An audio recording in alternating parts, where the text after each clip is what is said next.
He just texted me something. And I was like, yeah.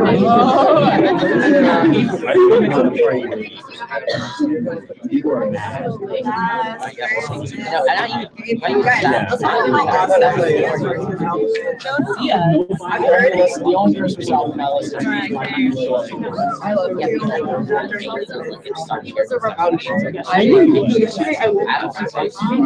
A lot of other schools, like my Let's do music.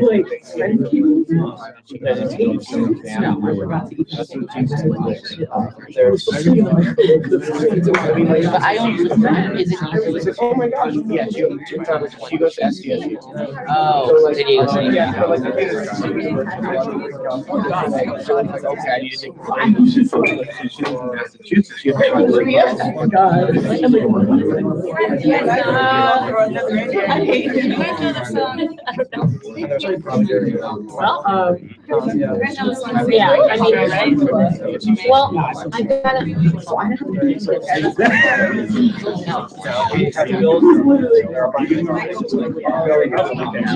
My spring break, no, it's not great. It's like late December, January. It won't be as good as mine.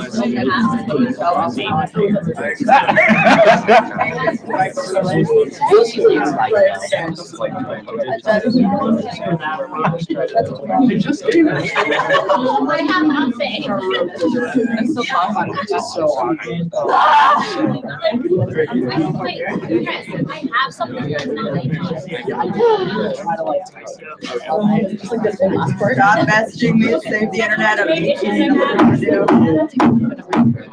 I agree. Net neutrality is necessary.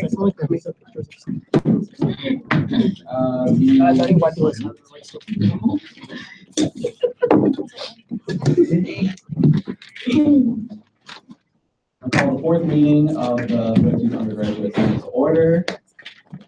We'll start by calling the roll. Senator Hakami. Here. Senator Pintar. Senator Hawk. Here. Senator Hanash. Here. Senator Dantzler. Here. Senator Burgess. Here. Senator Meacham. Here. Senator Chen. Here. Senator Adams. Here. Senator Polinsky. Here. Senator Najafi. Senator Koshman. Senator Fryer. Here. Senator Kenna. Here. Senator Martine. Senator Morrow. Here. Senator Mejia. Senator Zitzman. Here.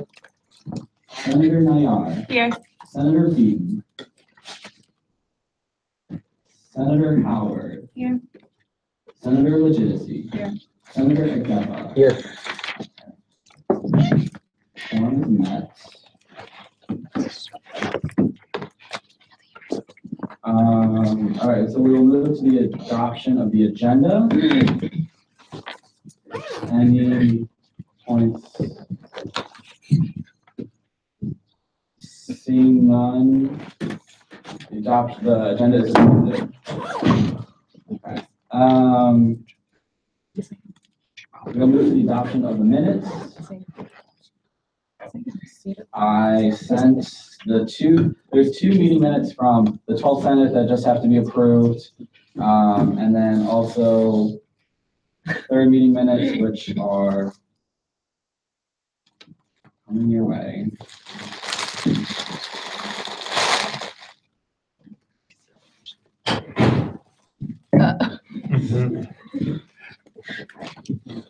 Okay. So to the 23rd for the 23rd meeting of the 12th Undergraduate Senate. Is there any additions? Seeing no amendments, the minutes are adopted. To the third special meeting of the 12th Undergraduate Senate. Any amendments? Seeing none, they will be adopted without objection. All right, to the third meeting of the 13th Undergraduate Senate. They were sent out to you like 2 minutes ago. It's okay if they're tabled, but that's up to you guys. Is there any amendments? Any amendments to the minutes of the third meeting?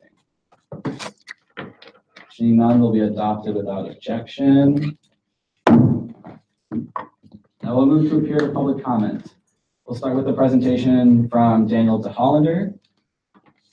Yes, you have the floor. Yes, good afternoon, everyone, and thank you, Chris and Trevor, for getting me on the agenda for today. My name is Daniel DeHollander. I'm the case manager for Residence Life. My office is over in Cassell Hall, and I'm a former community director. I'm going to be very, very brief because I do recognize the timing of the year is final exams, and I recognize that many of you are thinking about winter break, and that it's not even about returning in January, but that's the reason that I'm here today is what's coming up in January. I recognize that we have all different class levels here, but in January, we are going to have our applications due for the resident assistant position for the fall 2018, spring 2019 academic year. So I'm here strategically on behalf of the selection committee and outreach team, just to make you all aware as student leaders that that is an opportunity that will be available to you, well, is currently available to you if the application is live. I've asked Trevor to pull up the website here. This is not an information session or anything like that. If you're familiar with the RA selection process from the past, you know that we had those info sessions. They were mandatory. That's not part of the process this year. So the process this year aligns more so with the human resources application process for any position here at American University. So I would just encourage you all to please consider your future leadership journey and where that may take you. Consider the RA position. Consider reaching out to myself or any one of the Residence Life staff members just to kind of learn more about the role.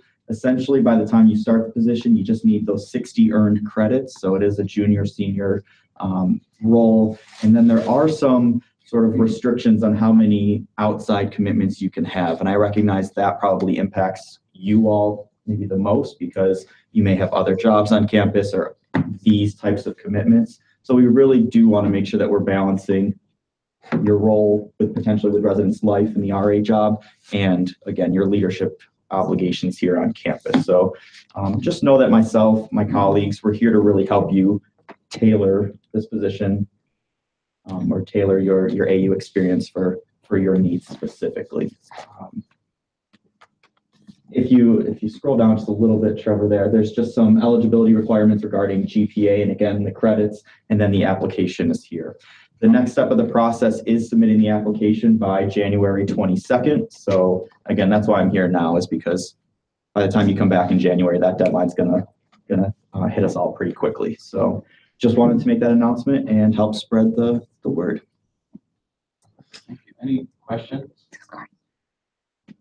Awesome. Thank you. Thank you all. Good luck on finals. Okay.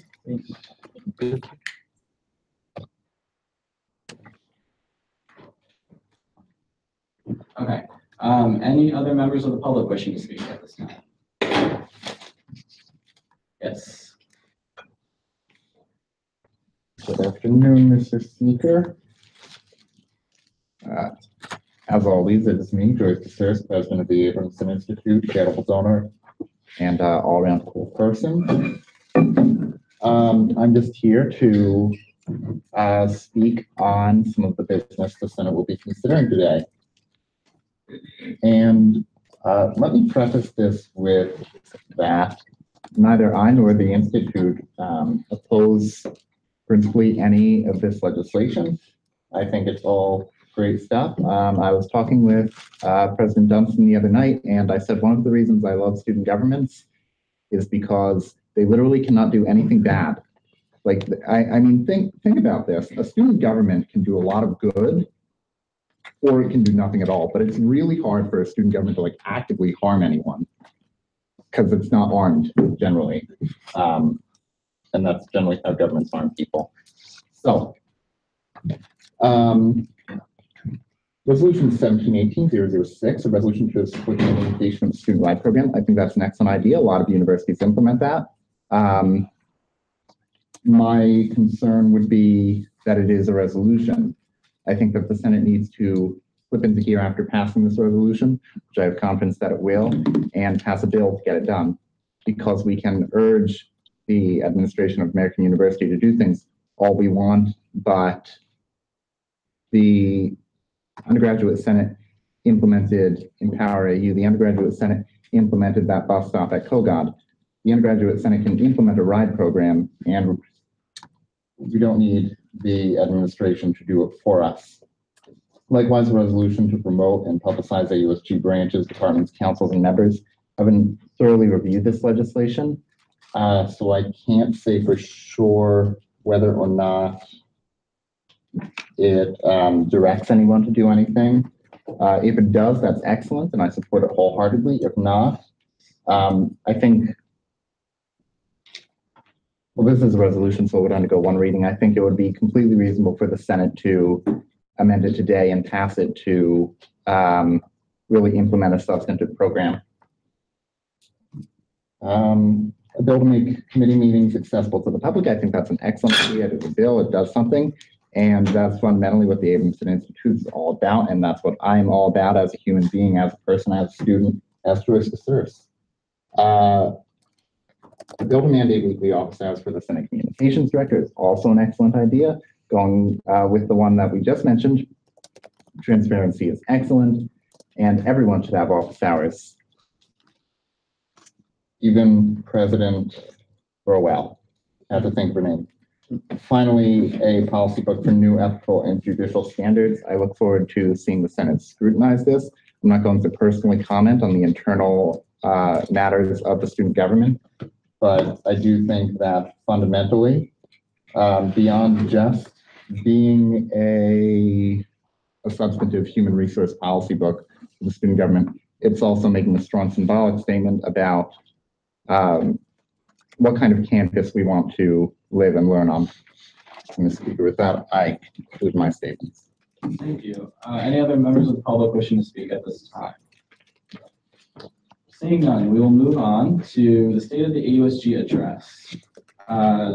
President Thompson, currently, you'll be granted 10 minutes, and if you need more of that. Hopefully it doesn't take that long. Hey everybody, how are you? Silent, cool. I know it's the end of the year, so I'm gonna try and keep this as short as possible, but it's like 3 quarters long. So since taking office, this is basically like a fall, like 2017, but like a little bit of like, basically like a recap of so far of me being like president. Since taking office, under accountability, we have submitted action steps and expectations, as well as action steps moving forward to university leadership, reoccurring student concerns, and what they have in relation to their undergraduate experience in terms of campus security. We have had conversations with the university leadership, and we are currently working with university leadership to work towards locking NGC after a certain period of time so that students can feel more secure and safe on campus after hours, just like the rest of the buildings on campus are locked. In terms of campus climate data, we have done a lot of work with the university and trying to push them to release the information. So as I mentioned last week, we had data and deserts to the university, which is like the first time in at least 2 decades that they have like presented campus climate survey information to students. But we're still working on getting a full release of the campus climate data in a report. They're not going to give us numbers, and I know that. I just thought I'd be frank with you all about it. They're working to kind of create graphs and infographics, and it's like a really like thick document so far. But that's coming out of the Office of the Provost. That will be accessible on your AU portal, and you'll be able to sign into the account. So it won't be like just up and ready, but like you all can take screenshots. That's just technology that we have. The university has been having conversations around retention and talking about faculty and staff, diversifying that. So we've also been a part of those conversations. And in academic affairs, we've been working with university leadership to diversify course curriculum. I think that's the head librarian, the head of library, the librarian, I guess the chief librarian. University librarian. University librarian, I can't remember what her title was. She basically has the end all say on like whether or not a curriculum is ready to go based on what the course load looks like. So she critiques whether or not they've got enough readings or if they're all from the same publisher. But that means she also has the ability to dictate whether or not there's enough diversity in the curriculum, like at all, if that's like a last step saving grace. Inclusion wise, we had our May town hall following the hate crime. This semester we held Enough is Enough rally with Professor Kendi. I've submitted written statements and testified before Congress, congressional members, to discuss issues of freedom of speech, campus climate, mental health, and race relations on college campuses across the nation. Home was opened up, which is a hub for organizing, multiculturalism, and equity. Over 150 students have registered for access to home so far, and the space is actually getting a lot of use. Something that I was really excited about was seeing like a freshman in there that was just kind of like asking a bunch of questions like, oh, like how long is this going to be open? Like what's going on in here and all these things, and really just trying to get the word out. But she was really, really happy about that. So that was something that made me happy. We'll be having a grand opening for home in the spring, working with Dr. Fontaine with that right now. In terms of the impact of DACA, I participated in round circle discussion with students that were impacted by the DACA decision, as well as submitted a joint letter with student government presidents across the country to discuss the impact Trump's DACA decision will have on our student bodies. Earlier in the summer, I met with the Center for Diversity and Inclusion to discuss access to gender-inclusive restrooms and steps moving forward to ensure that students, regardless of their gender expression, have access to any restroom that they feel comfortable with using. In terms of Title IX, just last week we submitted I signed on to a joint letter with student government presidents across the country to discuss the impact DeVos's Title IX decision will have on our student bodies and survivors across our college campuses, and that was delivered to the Department of Education last week. In terms of transparency, for the Student Involvement Fund, the Budget Advisory Council reviewed applications and interviewed the top candidates. So we should be finding out more information about who was actually officially selected for that in the spring. And we've been, as SG, we've been responding to campus concerns in a timely manner. My cabinet was working to have community conversations. They weren't very well attended, but we're planning to like revamp those in the spring and at least give people like more notice so that they can kind of plan their schedules around that. And accessibility wise, we're still working on the idea of fleshing out Ask Claude right now. There's going to be a professor working with us on that in school communications. And also just meeting with student services and the offices and departments that interact with students most frequently, whether that is Title IX office, APD, Counseling Center, Academic Support and Access Center, and OASIS. In terms of support, my cabinet members have continued to engage with students across a variety of communities and attend events that support these students. In case it's done a lot of work in terms of addressing natural disasters and what we can do as student government to help to support students that have been impacted by that.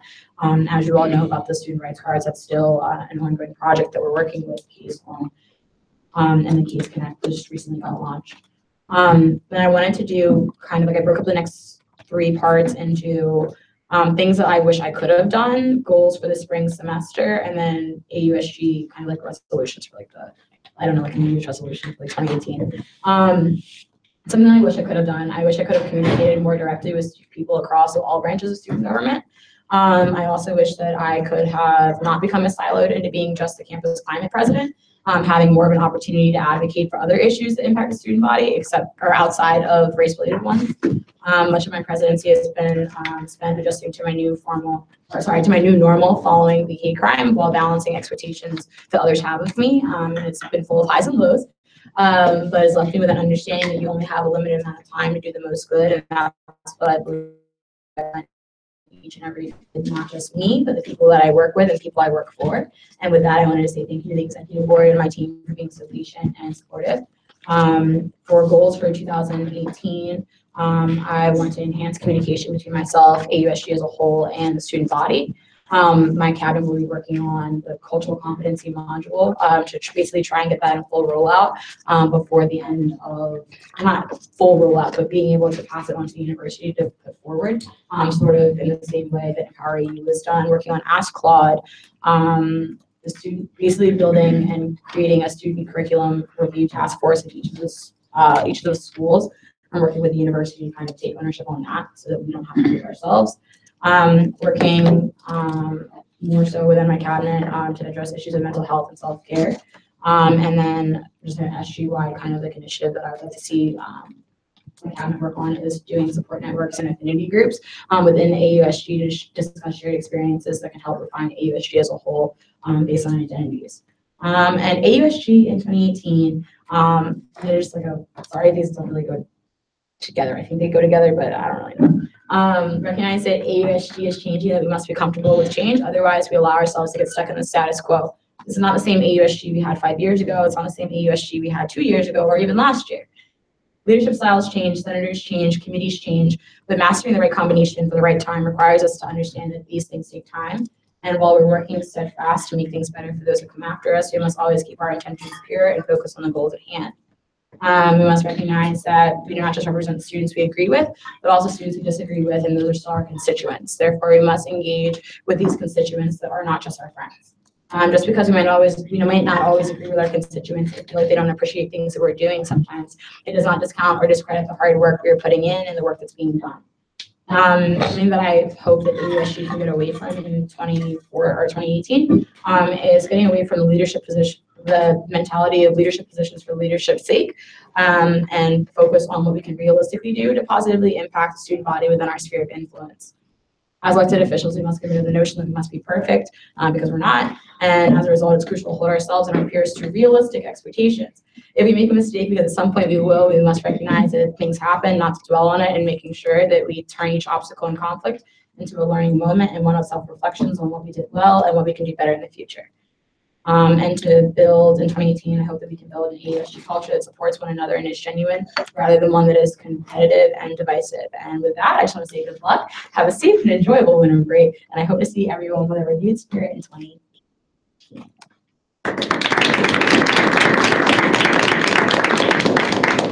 Any questions for the president? Senator Zitzman. All the information there.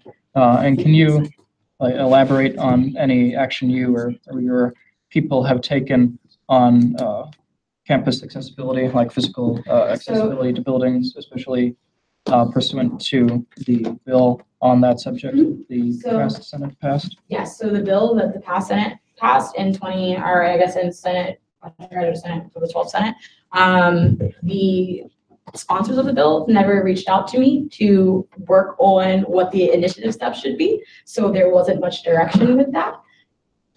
So specifically, we're still advocating for accessibility for campuses, spaces on campus, but I still need more direction as to what the Undergraduate Senate wants specifically from me, because that bill didn't have much of a direction. That's still something that we're talking about. That's still something that's a very, very big issue. But it's also not realistic to expect that EQB is going to not be used for classes either.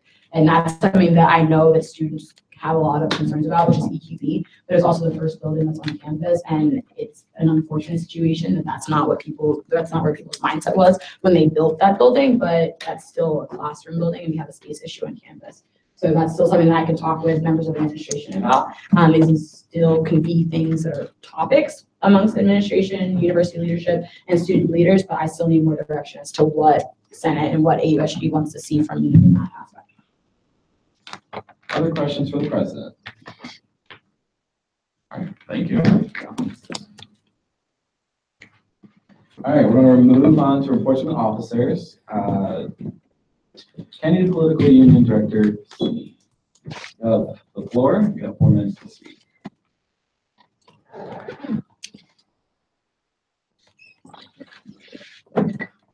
Thank you so much. So my goal today is twofold. So I wanted to update you and kind of recap the semester of KPU, but also give you broad vision about what we're thinking for spring 2018 and answer any questions you had / any feedback you have for KPU or further considerations as we approach programming for the next year. So to kind of do the semester in review, I'll kind of break it into smaller engagements that we've been able to work on this semester in addition to larger initiatives. So we kicked off our semester with Capital Steps, which is an AU Welcome Week tradition. This is like the 20th time that we've welcomed the comedy troupe to campus. After that, we worked with the Kappa chapter on campus to bring Congressman Donald McEachin, who is actually an AU alum and a former student member himself. We did a American Forum with Professor Jane Hall in the School of Communication with President Burwell. She answered questions about a group of 40 students, half students that we recruited to be in the room from different constituencies on campus, coupled with students in her politics and media class. All of those video clips are online, and they've actually been embedded in a lot of the emails that she's been sending out to different constituencies on campus. So I think she answers a lot of really difficult questions head on.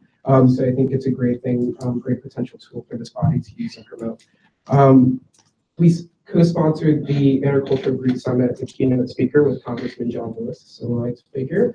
And then we concluded our semester with a screening of Heather Booth, Changing the World. Heather Booth is a renowned activist and community organizer. We partnered with the AU College Democrats, the Women's Initiative, with AUSG, AU Resist, and the Pan-Hellenic Council. And I think to kind of broadly speak about our smaller initiatives for the semester, we've been really intentional about working directly with clubs and organizations on campus to bring folks that speak to their specific needs and what they want to hear from different speakers. So we've kind of provided the conduit through which people can see and express and deal with different issues. To speak and recap our larger initiatives for the semester and kind of preview what we're thinking about for spring 2018, our big event this semester was Wonk of the Year. This is the 5th time that KPU has given the award. We awarded it to Malala Yousafzai.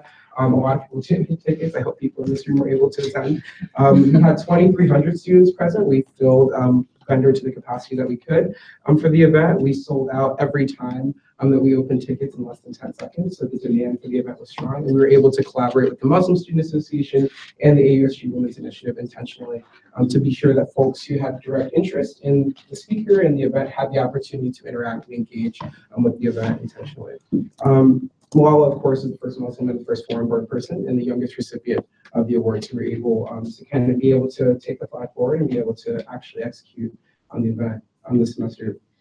All-American Weekend, we hosted Gabrielle Union. She was the first woman of color and the first Black woman to serve as the All-American Weekend speaker. She was great in terms of her ability to speak responsibly to what we know as a topic all over the news. And I think, you know, this is my 4th year at AU, and when I think about folks who talk during Parents Weekend, they've not, you know, been great speakers. They've been great speakers, but they've not, you know, talked about some of the issues of the day head on very candidly. During Parents Weekend, I think Gabrielle Union did that for families, and obviously had close to 1,000 people in attendance, and we sold a great number of tickets. So it was a really successful event. And we're able to, again, like we did with Malala, be sure that folks who had a direct interest in the speaker by way of, you know, women's groups on campus, but also Black, you know, representing and affiliated groups on campus had the opportunity to get both the books. She donated 400 books for free to students who came to campus, in addition to me and get books signed by Gabrielle. We embarked on a partnership with The Hill. If you know, this is AU, so I'm sure many of you consume The Hill and a lot of their tweets. We've embarked in a 3-part events partnership with them, with the School of Public Affairs to bring their Newsmaker series to campus. We kicked off our first event on November 29th.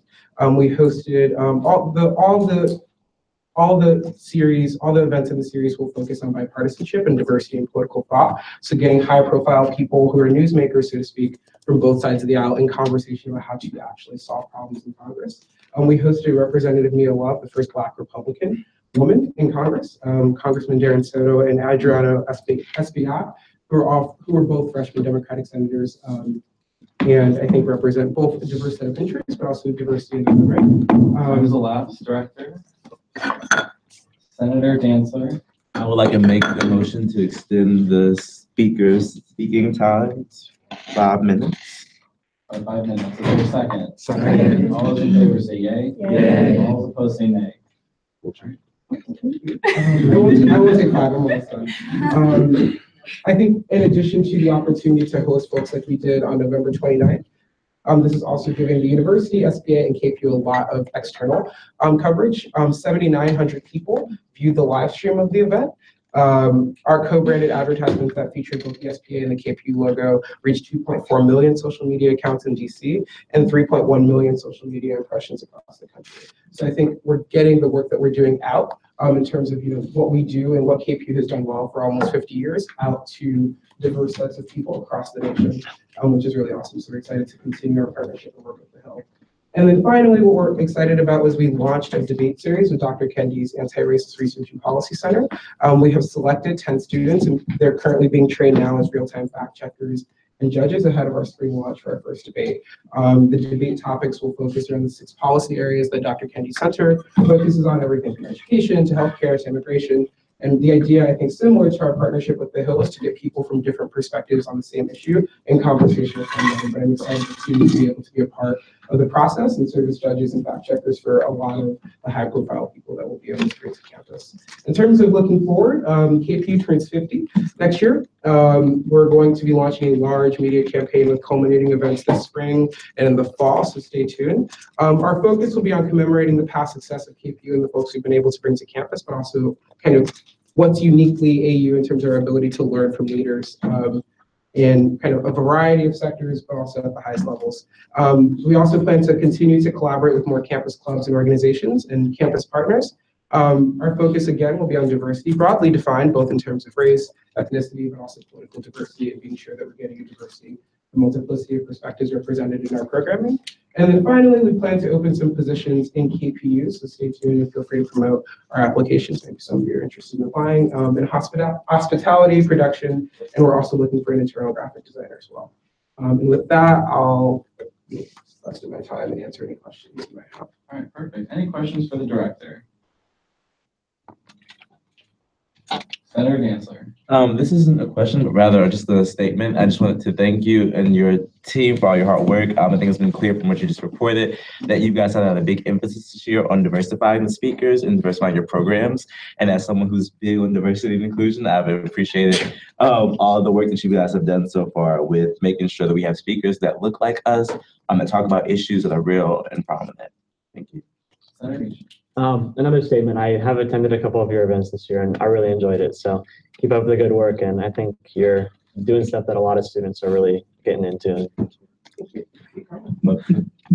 Other questions? Yes, Senator Conley. My grandma loves Gabrielle Union, so she's really hyped. Mine does too. Yeah, it's just a fun fact. She's really hyped.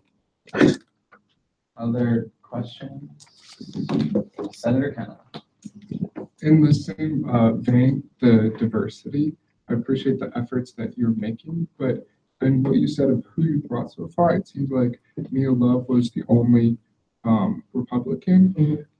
Could you speak to your plans in the future about more balancing out the diversity of viewpoints? Absolutely. No, thank you for the question. And as you know, the mission of KPU is to be a nonpartisan Speakers Bureau and lecture series on campus. And I think that's a mission that I've been committed to since taking the role.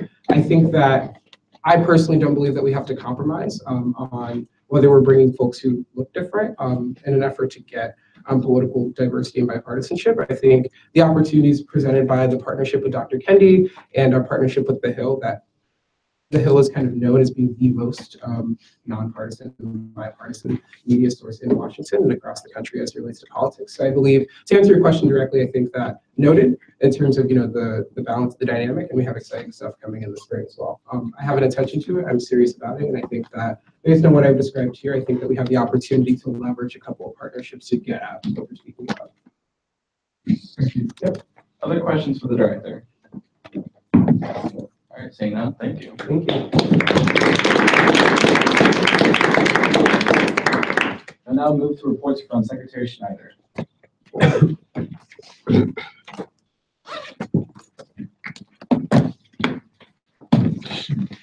Hello, everyone. I don't have many updates. I just kind of wanted to say good luck on finals. Again, reiterating what I said for the last week in my emails, et cetera, that you should all make sure you take good care of yourselves in the coming week. It's gonna be a lot. Hopefully you're already studying, getting your papers done. I know that's probably not true, but you should. In terms of what I'm doing, I'm pretty much still on course for what I've updated you in the past on. Yesterday, I had a meeting with a member of the Eagles Diversity Committee about partnering with our SG calendar, like an initiative that they want to work on in terms of promoting not just events from like diverse student groups, but all student groups, because it's important that the Eagle as well as the USG are serving as a resource for student organizations to promote their events. The AUSG calendar is something that I launched last year when we got the new website. This semester kind of fell by the wayside, but we're going to be working with people over winter break to relaunch that in the spring, which because it's a great resource. So I will update you on that in the spring. I also, if you've gone on the website in the last 24 hours, you've probably seen that there are some interesting things under the event page, under like the event column on the homepage. It appears that we've been hacked. I noticed. And I'm working on that right now. I'm looking forward to dealing with that this week, but it's something that I'm working on. Yeah, it's not fun, but I'll also update you on that.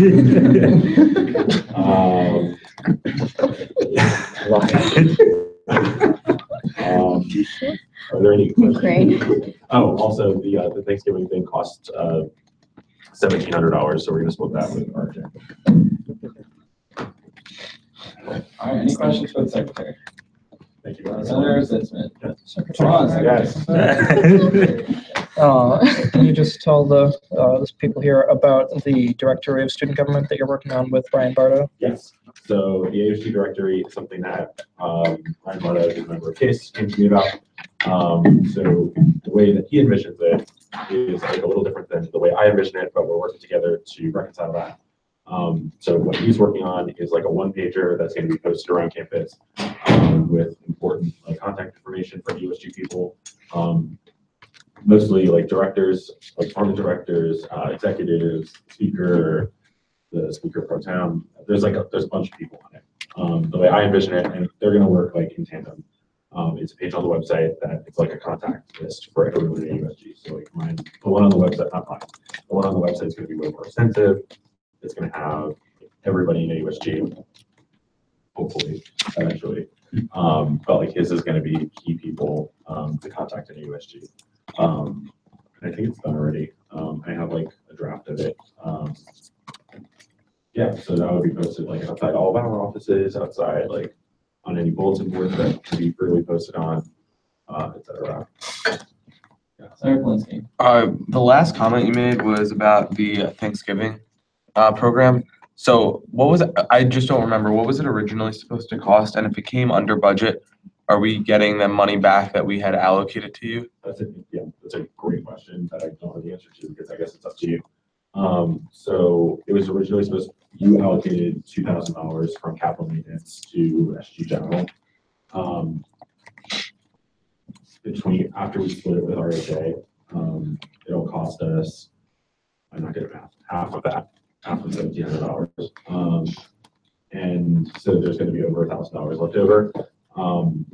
You can either leave that in SG General or you can move it back to capital maintenance. That's up to you. Christine would probably love it to stay in capital and SG General for more co-sponsorships, especially since capital maintenance is probably going to just get totally moved over to SG General eventually by the end of the spring semester. Because we don't need capital maintenance, like I said in the past. Which also opens an interesting discussion. I would love to work with somebody on either reducing or eliminating the requirement for capital maintenance at $5,000, which is in the bylaws. Because it's ridiculous because we don't spend it. But yes, it's up to you. Other questions? All right, perfect. Comptroller Children. Can I just stay here because it's really quick? It's up to you. Okay. Well, I was still reconciling with RHA and then with CASE, getting the funding kind of together and allocated properly for the student rights cards. So they can expect, come back in the spring ready to move all the money around. I still waiting, always we're still waiting on RHA, but it's okay. Expect the request. Sorry, I didn't mean to dig at you. Expect me to request. Let me see. $1,498 from AUSG, restricted, as approved by the Senate for allocation to the cards. And nothing really has changed from my last update, which I'll send to Trevor after the meeting. If anybody has any questions about the budget or anything, just let me know. Any questions for the comptroller?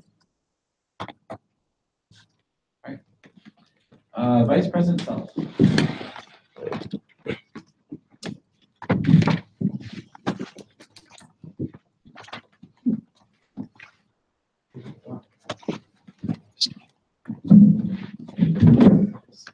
I'm going to be pretty brief because I know you'll be about to get through. But I was working on a kind of a in-semester report from my cabinet work that they've done. You've heard from so like I'm not gonna like go over what they've done again because you've heard it, but just kind of broad overview from more like a managerial kind of standpoint. But first, I would like to thank all of them, like Debbie, Maureen, Isa, Shaheem, and Valerie and Felipe, for all that they do. And I'm here to make sure all fits together, but they really do all of the kind of really legwork. So you heard from Shaheem just now, KPU has brought some pretty good speakers this semester. Malala, which is incredible, one of the biggest events we had in a very long time.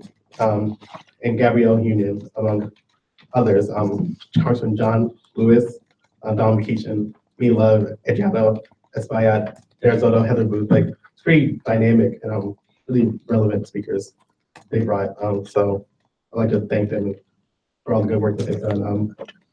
Sub has brought ASAP Bird, and like also doing a country show with Angie Kielhauer, which is it was different. I'm glad that we were able to kind of diversify kind of genres and the kind of shows that we put on.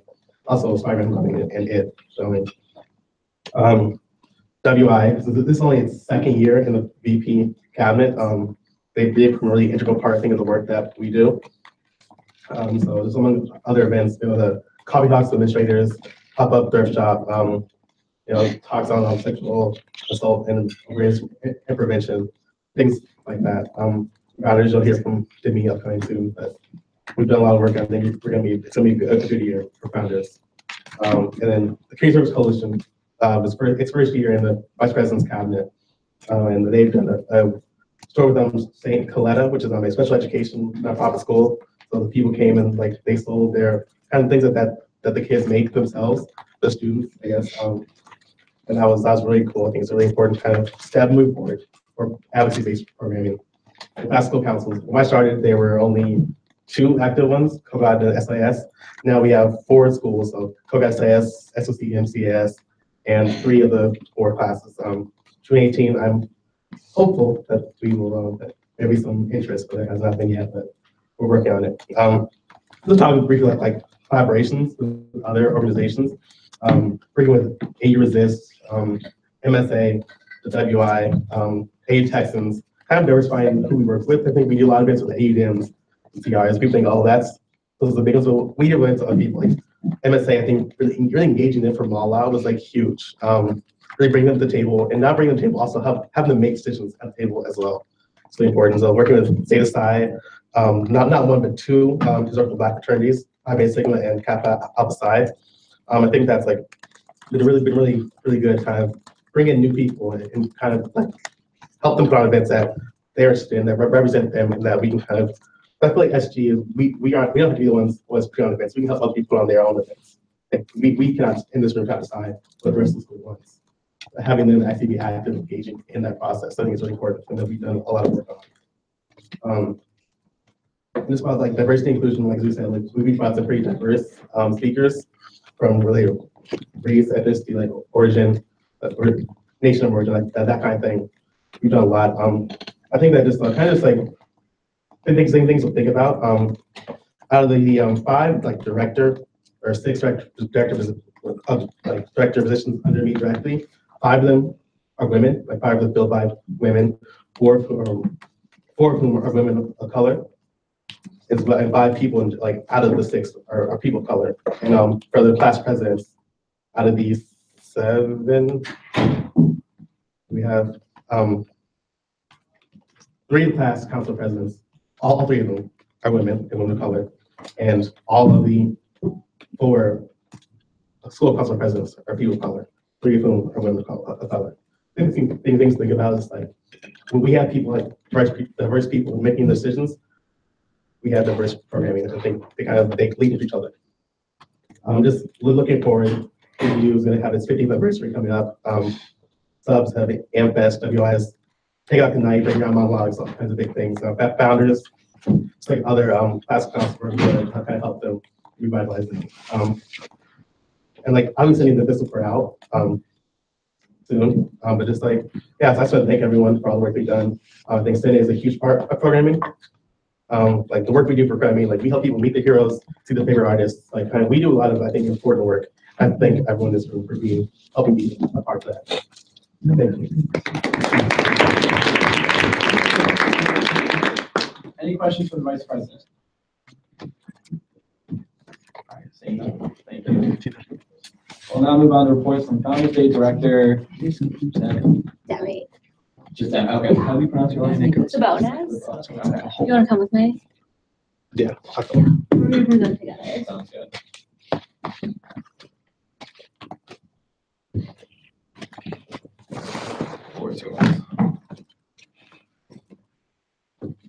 Okay, hi. For those of you that don't know me, I'm Demi. I'm the director of Founders Week this year. Does everyone here know what Founders Week is, or should I go over that? Yeah? Yeah, good. Okay. So this year it's going to take place on March 3rd. We are going to reveal the location when we get back from break on January 22nd. And we are excited to welcome the most number of students ever. And with the most number of students ever, obviously comes a very hefty price tag. We've been working on securing co-sponsorships from other organizations on campus. But unfortunately, AUCC turned down our co-sponsorship request this year. And so we are here to ask you for more money to cover the event because $75,000 does not cut it in this city. It's like just for some kind of context. This year, our costs projected are going to be around like $110,000. A little more of that, and that's like high projected costs. Last year, the price tag was over 150,000. Yeah. And this year, we're getting more people. So I think that like we've done a lot to kind of make this as cost effective, but also inclusive as possible. And the money that we are requesting is to cover the entire event. So just so like if everything else falls through, RHA, everything, like nothing comes out of it, we have enough on our own. We don't expect to spend that much. We hope co-sponsorships will help us out, but like just so that we have enough money to cover everything by ourselves. And the money that we don't spend will obviously be returned to restricted or to whatever accounts you choose to return it to. But just so that we're clear, we're requesting the amount of money to cover the entire event if we had nothing else. We're also using a lot of students and giving students money where we can. So like we're gonna hire a student DJ. We're using student photographers for Photo Collective instead of like hiring outside professional people when we have our own AU students who can get involved by using their talents and skills at Founders Day. So you're asking for $50,000 between the venue. The venue and the catering alone last year cost $150,000. And then there was like obviously other stuff on top of that, the buses, the production, DJs, all that good stuff. And so this year we're expecting about $110,000 for production, catering, transportation, the venue, and everything like that. So let me go from here. Yeah, I'll just try to show you the numbers or just bring the numbers. Venue for this year is about 51,000. For 2,500 tickets. Yes, catering is about 50,000 as well. Transportation is about 10,000. Productions 12,000. Good DJ and like the photographers are very less, a little less than 1,000, probably 700 ish. And University Awards about $150. So like I said, we are trying to make this very cost effective, but we do need the help of the city because Honors has been historically underfunded. 35,000 is not simply enough to get you in the door. Yeah. In any of these venues. The 75 basically covers like the venue. Yeah, there's the Smithsonian's, like all these big, huge venues, like they have really serious, like banks, like Goldman Sachs, they have events here. Like we need to be able to compete with those type of people and those type of events. So we do need, looking forward, we do need more money in Founders everywhere else. Because we kind of come back every year asking for money, but we should have it kind of upfront. Yeah, that's kind of the gist. Requesting money. There's a directive that'll be coming up in the new business. But if you have any questions, we'll be happy to answer them now. Questions for the director and the vice president? Senator Hawk. Thank you. So when would it be necessary? Like, what's the deadline for allocating the money that you're requesting? As soon as possible. There's like payment, like we'll obviously like we kind of pay upfront for these things. Like the timeline be relatively soon as possible, so we can have money, so we don't need to kind of hustle for scholarships when where the money is just not there. Other questions, Senator Polinsky. So I have a remark and then I have a couple of questions. So first off, I just want to say that as a Senate, I think we should work to get them a larger budget just in general, because I just think this whole process of them having to go from organization to organization is completely ridiculous and is wasting their time when they could be spending their time planning the event. They actually have to go and ask for large amounts of money from organizations. So I think in the future, we should work with them to get them a larger budget to start off. Then I actually have a question for Sam Rogers. Is that okay? Will you take a question? Sure. Do you guys think you'll have any room in your budget this year to help co-sponsor? So I can't really comment on that. We allocate our budget on a semesterly basis, so we don't know how much money we're gonna get next semester until Housing and Residence Life tells us how many residents there will be. So at that point, obviously, we can have a conversation about what participation from the RHA can look like. And then second off, how much money, I don't know if we're allowed to say this, how much money do we have sitting in restricted right now? Does anyone know that? Can you take a question? I will take a question. So Christine and I were feverishly working on this over the past like half hour. We do not think that you can allocate 50,000 from restricted to another account right now because would not be enough to meet the mandatory minimum that restricted has to have. But we also do not have a very up-to-date number for restricted. So our recommendation is that this be tabled until the next meeting because we can't. Not without consulting Shale and Ayala. I have a field question. I've talked to Shale, and this directive is approval from Senate, and we can go with money. If we go to Shale says there's not enough money, then it'll be reduced. But this is just saying that it's okay for us to go to restricted and ask for the money. For my discussions with Shale, that's what she that's she told me. So this is not saying like automatic transfer. It's saying that we are good to go to student activities and ask for the money. Wait, so let me just ask, I know I've been very critical, so I apologize again. I've told you before, yeah. So if we end up approving it, which I'm sure we probably will, and you end up not having the available funds, you're gonna just take the maximum amount you can take from restricted at that time. Is that what I'm understanding? Because if you can't take 50,000, let's say you could take 45,000, you'll still take 45,000, right? Okay. I just want to understand what you guys are planning. You're approving up to 50,000, the requested from restricted. Okay. Neither of you say why AUCC denied your co-sponsorship request? Because their budget was less last year and they don't want that to happen again this year. Okay. That's what they told me, so. Other questions, other questions? So this is not to be critical, I guess, of last year's event, but you mentioned last year's was $150,000, you said? And you said there was, okay, and there was less people that attended last year as are predicted for. Yeah. So why, I guess, am I asking, or why is the budget for this year less if there's going to be more people attending? Do you think that I think it has to do with just like the venue and the catering. Yeah. Those are the two biggest. is there a change in like? We're not having it at the museum this year. Okay. I can tell you that much. but like the museum has like 8 floors of things that will light up and move. It's a very it's beautiful also. I think they're going under. But that's it. Money. I know something else that happened last year is they got locked in with the catering price. They couldn't use the venue without using full cup catering, which just sounds expensive. Yeah, so like as we kind of look around the city for like venues, like just keep in mind. Yeah, I just wanted to see like where the elevated cost mainly came from. It's expensive. All right, questioning has elapsed. If there's no further questions, then, all right, thank you. Thank you.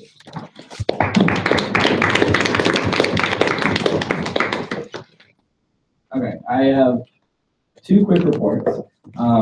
One, as most of you probably saw, I had Chris help me send out a mass email for the open seats and the parliamentarian position and the additional position under Chris's cabinet. So in response to that, I have about 30 to 35 applicants for 7 seats. I conducted between 10 and 15 interviews over the course of last week, trying to fill at least a few seats. So my goal for today was to do 1 2019, 1 2018 CAS and Kogod. Currently, the CAS president and the Kogod president are reviewing the names that I gave them. They were unfortunately not able to get them back for this meeting, so hopefully those will be right on the agenda, our first meeting after winter recess. As you see, we have 2 confirmations, one for 2019, one for 2018, that CRP both favorably recommended to full Senate. And just based on that, like, there's, so my process behind interviewing and nominating people for the Senate seats is based on just a couple factors like time commitment, like their experience, what kind of perspective they bring to Senate, and just like my whole idea of like diversity of background. So looking at what the Senate already has and seeing what the applicants could bring or fill into the seats. And so diversifying that pool for the entire body is the goal behind those decisions. And of course, like I still have to get confirmation from either the class council presidents or the school the school council presidents for them to make it into Senate. So that's an update there. My second update is I submitted an advisory opinion to the judicial board, and Chair Livingston could not be here today because they're doing a formal hearing, so she asked me to read the decision. So the question that was presented was by me, and the question was, does sharing senator statements on policy initiatives breach the impartiality clause of the speaker, given that the Facebook page would not support one senator over another, nor would the speaker show support on any of the statements? And in a ruling of 3 board members to 0 with 2 abstaining, this was the following opinion. The release of the statements does not violate the speaker's impartiality clause as outlined in Article 10, Section 3, Subsection 2 of the bylaws, which state the speaker shall act with impartiality in all matters coming before the Senate, except when able to cast a vote. The speaker shall be obligated, when able to cast a vote. And then the speaker shall be obligated to speak on behalf of all legislation after its passage and convey it to the relevant departments and organs of the student government. That was the quote of the bylaws. And then they continue by saying, by these means, the speaker is tasked with impartiality in posting senator statements on policy initiatives. All statements must be considered equal and allowed the same opportunity as others. Any breach of the impartiality clause with the Facebook page will be handled as a judicial inquiry. So just giving that as an update, it's encouraged that you pose your own statements on whatever you're working for, whatever you would like students to know that you're advocating for on campus. 2 rules. 1, don't use a USG logo in your specific statement, just because it's your specific statement, not a student government statement. And then 2, just be careful on your wording, make sure it's from you and using your own title, not the undergraduate Senate is doing this. Those are the 2 rules for that, and that was the opinion of the judicial board. So like I presented to you guys a couple weeks ago, my goal is to really get the Senate involved with the student body and let the student body know more and more about what the Senate is doing. So I encourage you to take opportunity of that. And if you would like a statement shared from the Facebook page, just reach out to either myself or Sarah, who is running the social media for the Senate page. Besides that, I think that's it. Any questions? Cool. All right. Now we will move on to reports from committees. The Standing Committee on Campus and Student Life. Yes, Senator. Oh, wait, so the report, what do we do? Well, you discussed what you meant, what. So should I just, can I talk or no? Yeah. Oh, okay. You're the chair. Okay. So we just met today to just go over one bill and we voted it out of committee, but we did make some amendments to it. So it was the halal bill that Senator Hakami and Senator Hawk had sponsored. So this bill, like, we think that overall it had good intentions, but there was one part that we weren't comfortable with, but we didn't amend it yet. And so that's this voucher program that they aim to set up.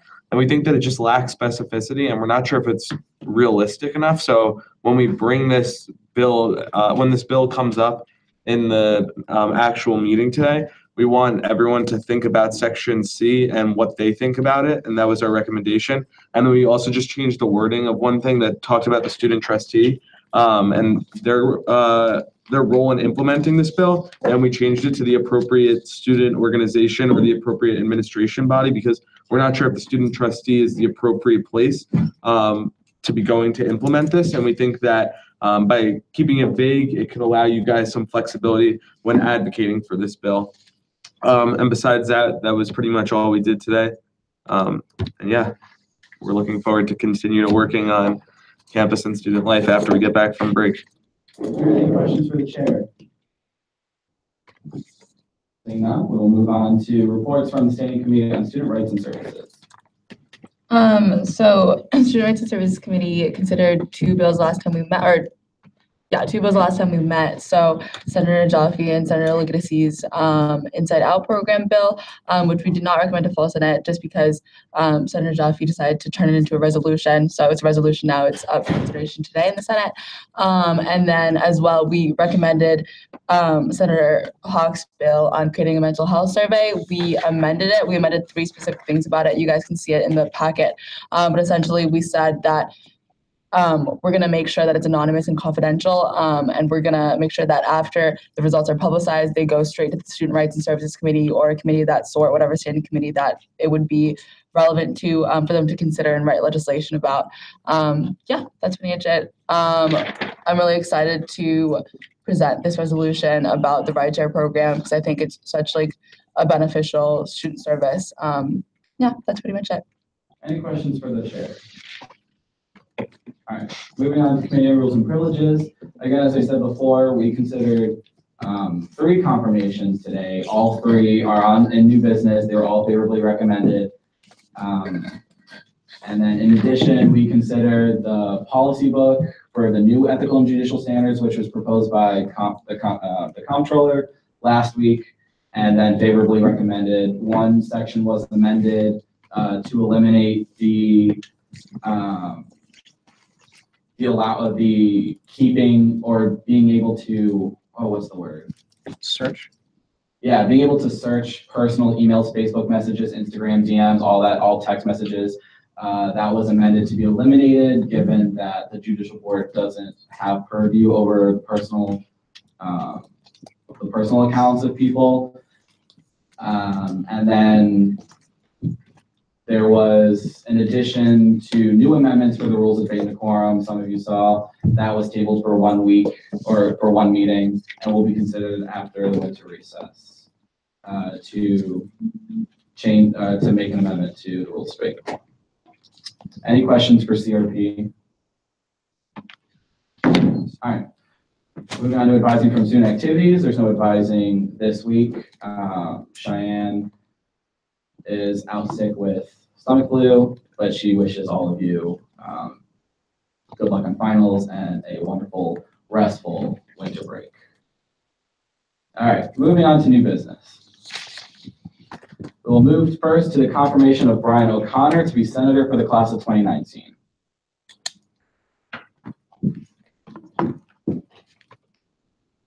Floor is yours.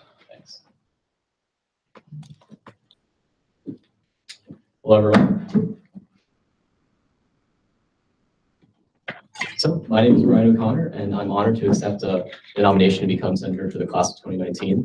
I'd first like to thank Speaker Pugh and the class of 2019 President Coleman for nominating me for this position.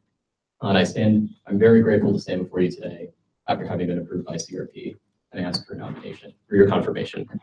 So I applied for this position because I think the Senate is one of the most effective groups on AU's campus that can affect change and advocate for student interests. In particular, I see student workers underrepresented in AUSG, and I don't think that there's enough dedication to mental health that should be at the forefront of legislative efforts. Many of these issues are brought up and advocated by students directly, yet activists often feel locked out of the process and that they don't have a voice on campus. Unfortunately, many students believe that AUSG is a place where political bickering and meaningless resolutions are the rule. I don't want to take attention and credit away from students who are already working to change things on campus. I'll give students a platform to contribute their own voice, help them write their own legislation, and advocate for them on the floor of the Senate. I strongly believe in the values of public service, and I tend to commit myself fully to the needs of those attending this university.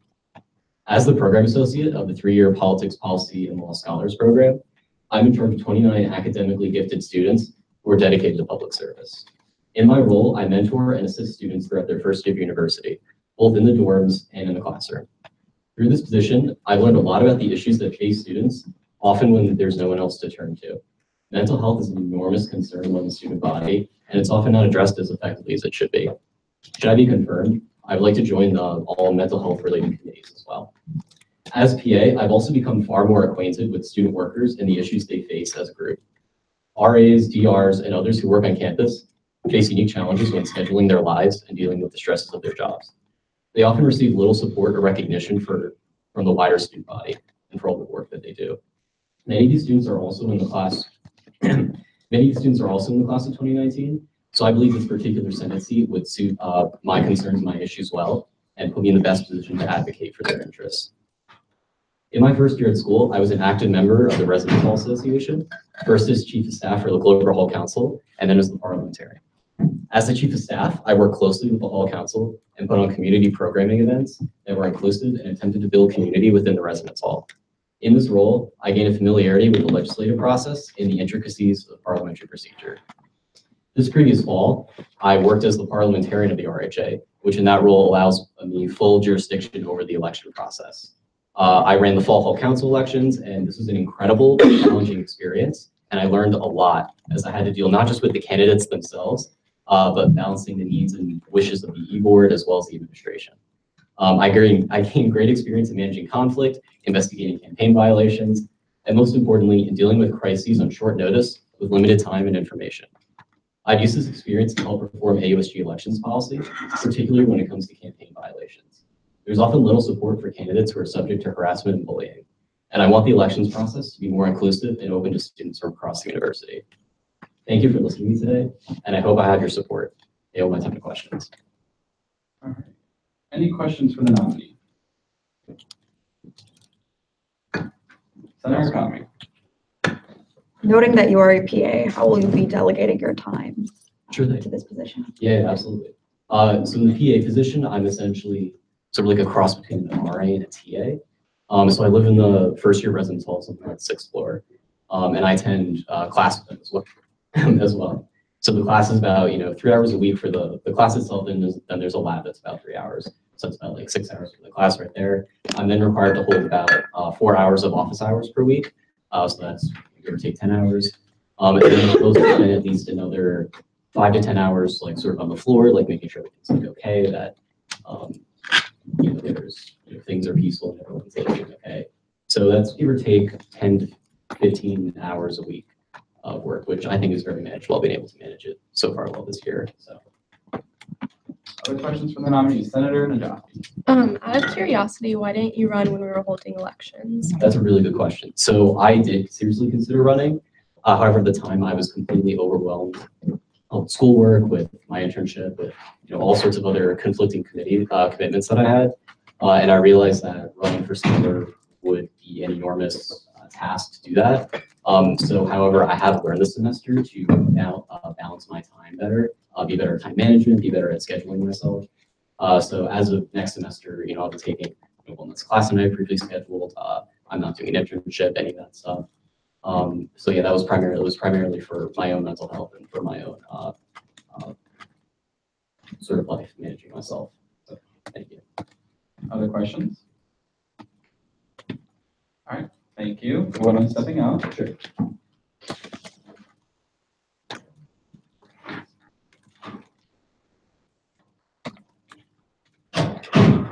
Points of discussion or debate on the nominee. President Rogers. Thank you. I'll just speak briefly about Brian's experience in RHA. I think he did a really great job, particularly this year as parliamentarian, helping to oversee our elections. That was very helpful.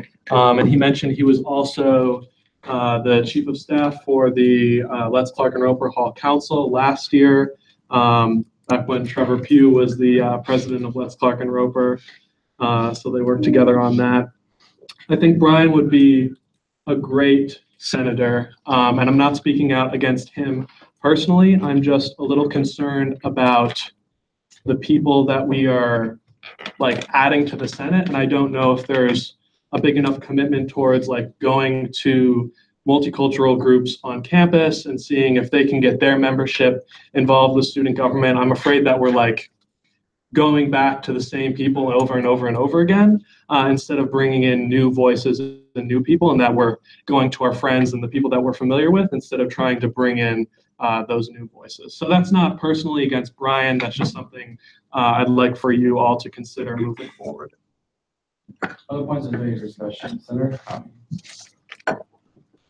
He was a randomly, he was a randomly selected applicant. None of us have access to people who have applied. Leave that out there. I think that everyone should take it upon themselves to go to multicultural events. I would hope that more people from across campus can join.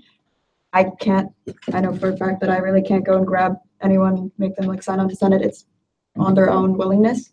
Again, it's random applicants, so just take it out as it is. I'll make the clarifying statement. Okay. Confirmations for senators are not random. They apply, and then based on interviews, then they are sent, then I get basically the initial nomination, and then it's approved by the either class or school council. With the process for 2019, since there's between 7 and 10 applicants off the top of my head, I gave the 2019 class council president three choices, and then she approved Brian's nomination for here. But yeah, Senate applications are not random. No, yeah, I was just using the term very loosely. I understand.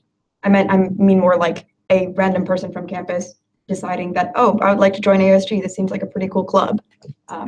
Not like you can choose certain people and create a coalition. It's more just like the person's willingness to attend or join a club. President Rogers. Thank you. So I don't know if I made myself clear enough before, but I'll just try and clarify what I was trying to say. I think it's on all of us to go out and specifically try to seek people out that aren't normally applying to these positions. Of course, we can't force anybody to apply, but the problem with predominantly white organizations like student government is that students of color don't feel comfortable applying and joining because they don't think that the organization is for them. So what happens is those of us in student government, I'll talk about myself, for example, as a white male, most of my friends are white males.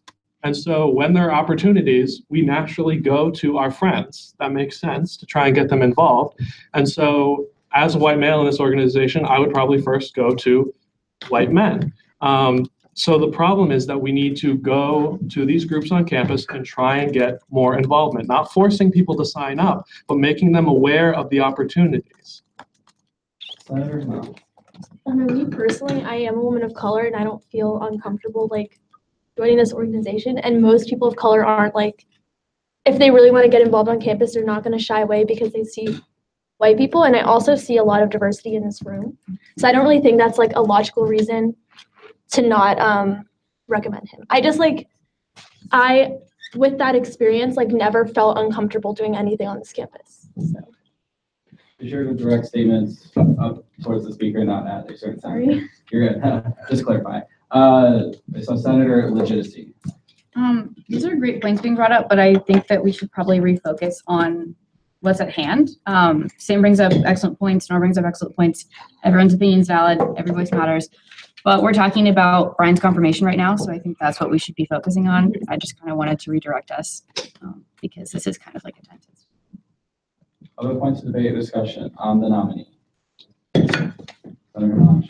I mean, I know he's my PA. He seems Sam said he is competent and he would be competent in his position. If the only reason we don't want to recommend him is because of diversity and encouraging other groups on campus to get involved, I don't think that's a legitimate reason to not bring him on.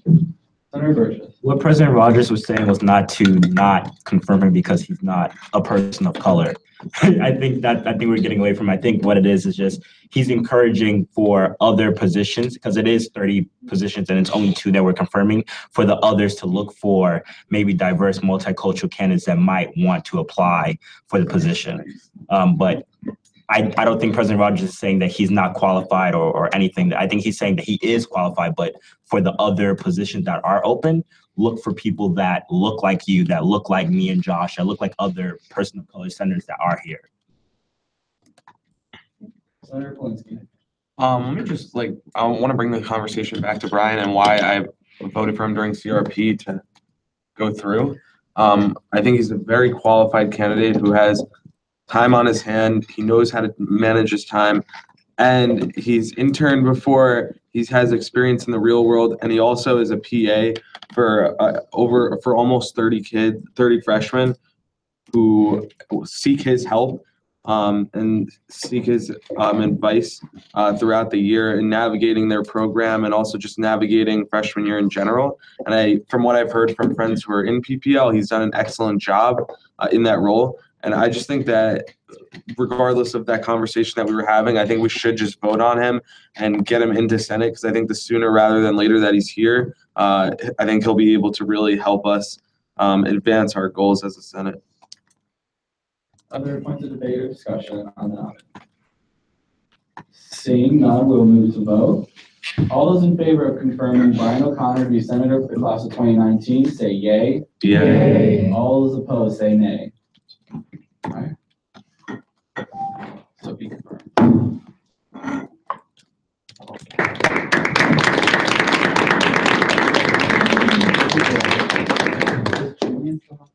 Yeah. Could have sat in here. I don't know why he's been sitting outside. Yeah.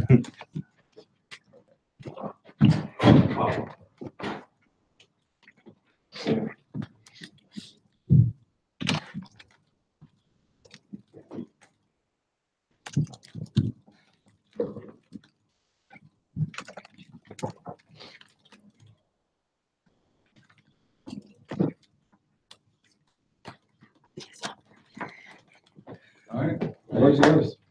Great, thanks. Hello, everybody. Thanks for taking time out of your busy Sundays to not study and to do your civic duty. My name is Julian Turner, running to be the senator for the class of 2018, which is a bit of a weird position considering that class of 2018 won't be here in like 5 months. So I guess that begs the first question as to why would you want to be a senator for only 5 months? If you haven't really been in student government any other time in your career as a student. That's actually exactly why I want to be in student government. I think that we can all agree that to a degree, there's an element of exclusivity in student government by nature of being an elected position. And with that exclusivity comes the stigma of not being the most approachable group. Now, I don't feel this way because I've got lots of friends in student government. But I mean, to the average American university student, it can be hard to know not only how student government affects a student on a daily basis in things that they care about. So it might not be student government, Frisbee or your fraternity or anything like that. But it also might be a little bit more difficult to want to come to some of these meetings. I see we have 1 or 2 students who aren't in student government here today. So that's sort of what I would like to focus on if I'm elected. Bridging the gap between student organizations and student government to help students understand how student government affects them on a daily basis. I was in a fraternity for a number of years, and I don't think I ever really realized that this controlling group controls the budget for a large number of student organizations and things like that. So I'd love to be elected and go to these different student groups, say, you know, we're here, this is what we do, and how it affects you on a daily basis. This is what we care about, and it's how it affects what you care about. That's basically the long and short of what I'd like to do in my time left at the school. I'd love to use the rest of my time to answer any questions you guys might have for me. Any questions for Senator John? I asked the last candidate this as well, but why didn't you initially run in the election? I was busy. Can you explain further how you'll find the time? Yeah, definitely. I just finished up my major, or I'll be finishing up on Tuesday. So I'm only doing minor classes now. It's very easy to get a Kogod minor if you're in Kogod. I was focusing on finishing that. So. Other questions? Seeing none. All right, thank you. Who am I stepping out? Of course.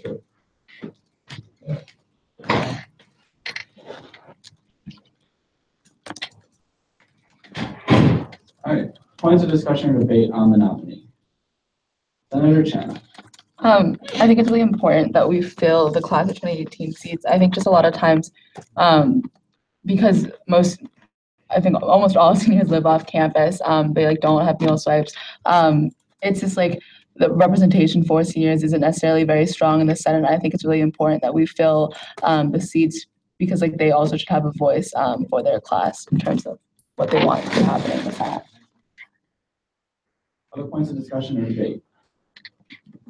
President Thompson. Yes, Christine and I are both class of 2018 students, and I think my bigger concern with this candidate is in terms of, like, as someone that has not been a part of student government prior to becoming a part of this specific like branch of SG, it takes a lot to understand what we actually do. And I don't know that 5 months is enough time to understand what we actually do as an entire entity to be able to translate that to students before you graduate.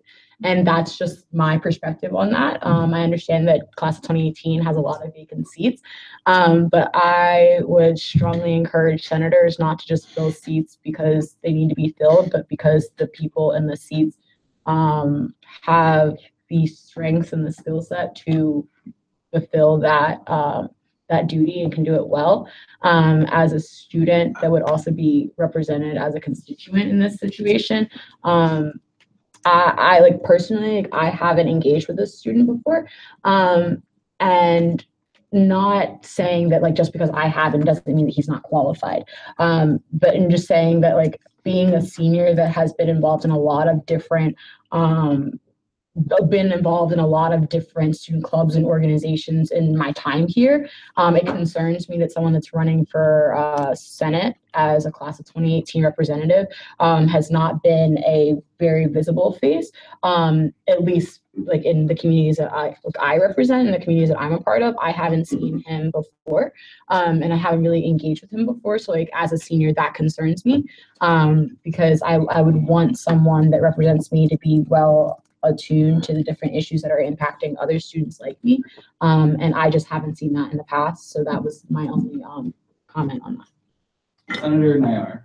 Okay, so just to quickly comment on that, I also am a member of the class of 2018. This is my first time being in Senate as well. I have been pretty involved on campus for the past 4 years, but like I don't know everybody in this room either. I think the fact that he's showing interest is something that we should take into consideration, because I think it's never too late to get involved. Just like my 2 cents. Senator Koshman. So the point that President Thompson brought up is certainly valid. Obviously, Julian has been very involved in a certain niche within AU, that being Greek life, that more specifically being that particular fraternity. But I think that his wealth of experience within Greek life, as well as working within the student or the AU bureaucracy that deals with Greek life, gives him a very unique perspective and a particular skill set that could really be helpful to this Senate as we work to bridge the gap between ourselves as a legislative body and Greek life, which is 25% of this university's body. So I do think that he is exceptionally qualified to take this role. And I do think that even though he has 5 months left here, which is obviously a valid concern, I think that he does have a wealth of knowledge that he can apply to this position. Senator Polinsky. Yeah, I just agree with Senator Koshman, and not that your point is not valid, President Upson, but I think that sometimes it can almost be an advantage that you don't know everyone here. I still don't know everyone here, and I think it's an advantage because I can ask questions that might offend somebody, and I don't really care because I don't know them. But then also, but also the fact that he's coming in and he's also going to be able to connect to students that student government hasn't typically had the opportunity to connect with. So we've created the ad hoc committee on Greek life, and I think he's going to play a vital role in that because he has that experience, and I think that's something that student government hasn't really connected on in the past, and I think that it's something that we are going to look to in the future. And I think he's going to play a vital role in that. And also, I think that since he's only taking classes for his minor and he also is done as president of his fraternity, he's going to have a lot of time to kind of study up. And I think he's going to be a great addition. I'm hoping we can confirm him. Did you self-appoint comfortable? No. Senator Zitzman. Yep. I think I'm leaning towards just confirming him because he showed enough interest to apply, and it couldn't hurt to have more class of 2018 senators. But I do have more reservations about this individual than I have for any of the other people I've voted to confirm for in the Senate, Brian just now, and then a couple people in the 12th Senate. Both because, like, I feel like the points brought up in his favor aren't really that convincing. Just to take the example of like Senator Polinsky saying that he is, since he comes from Greek life, he represents a section of the student body that doesn't normally have stuff to do with student government. It just in my experience, I find that to be not exactly true because we've got just historically year by year, every year there's the same sort of Greek life initiatives that are this year embodied in the ad hoc committee on Greek life, and our president last year was the president of a Greek life organization, and so on and so forth. We've got a fair number of Greek people in student government every year. And also on this candidate, during his questioning, I feel like he comes in with a kind of a cavalier attitude and not many concrete ideas of what he was going to do. And I think that's best summed up in his answer to the senator's question when she asked him, why weren't you running in the election? And he just said, I'm busy. Well, if you want to do this job that is kind of a detail-oriented thing, at the very least, you should elaborate on why you're busy and not just offer to the Senate, I'm busy. I would just like to echo the sentiments of Senator Zitzman. I think that we do, looking at history, we have had a precedent of having Greek members, as Senator Zitzman noted. Even our President Dubson was the president of the Intercultural Greek Collective for 2 years. So there's experience with Greeks within Senate, and I just think that we should consider quality of our candidates over quantity, instead of just trying to meet all the maximum capacity seats as needed. So making sure that our candidates are really have good qualities and can make the time and not just busy. Just a question for you. How many other people applied for the class of 2018? 2018, I have, including Julian, 6. 2 are currently abroad, and I've scheduled interviews with them when they come back next semester so far. Or 3, I have actually 3 ready for interviews. So there are 5 other applicants. Perfect. Senator Najati. I think we should wait until next semester and we get to meet the other candidates, or at least you do, because by the way that he used his time, I don't think it was used effectively. He didn't really talk about what he's participated in. All he said was, I was in Greek life, or I'm in Greek life. And then he didn't talk about like what he did in that capacity. He really just didn't really elaborate about anything. And then the point of like student government, like that encompasses so many different branches, and like to not be involved in a single one other than that, like there's Women's Initiative, KPU, case, like everything, and like not a single one that we know about, at least, because he didn't really talk about it. And then like his answer to my question too was like a bit arrogant, and I'm gonna vote now. Senator Meacham. To clarify, how many seats are needing to be filled for 2018? There's 3. Senator Kogod. So I'm a little disappointed by my colleagues' assertions that because he has not been involved in aspects of student government, it should prohibit him from taking this position. Because that speaks exactly to what he mentioned of trying to change this culture of exclusivity. So what that he hasn't been involved in student government? I don't think that should be a barrier that every student who wants to join at any point in their academic career, whether they're a freshman who just got done with Welcome Week or they're a senior who is about to finish up their minor. He's chosen his path at this university, and he's committed himself to the niche of American University that he has been involved in. And I don't think that because he has not been involved in our little niche of American University that we shouldn't give him the opportunity to become involved and bridge the gap. Just to clarify and follow up on Senator Jaffe's point, is it possible to wait until we meet the other applicants for the class of 2018 Senate before we vote on it? I actually don't know, that's why I'm asking. So you could table the confirmation. Okay. If you wanted to wait. Or, so the options are, 1, you confirm him and he becomes a senator. 2, you can table it and wait until the Senate decides to confirm or to consider the confirmation again.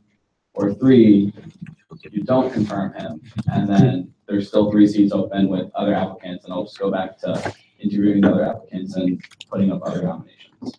Thank you. Senator Burgess. Just as a comment, I think we should maybe consider looking at the other applicants because you did say some of them are abroad and to give them kind of like a fair chance to see if they might be a better qualified candidate for the job. That's my remark. What you just said. Senator Hawk. Thank you. I was actually going to wait till go to the order to say this, but since Senator Burgess just made a relating comment, I'm just going to mention, I think in the future it would be good practice if you, the speaker, I guess disseminate information on all the applicants to the Senate before we get to the confirmation stage so that we know who the other people are. Because, you know, we shouldn't just be a rubber stamp on the people who you nominate. We should know who the other options are. I don't think that's a practice that's been done, but I think it would be beneficial in getting rid of these problems, knowing who the other options are. Okay.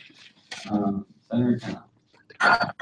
Well, I tend to disagree with what Senator Hawk just mentioned respectfully, because that's not the process as it stands.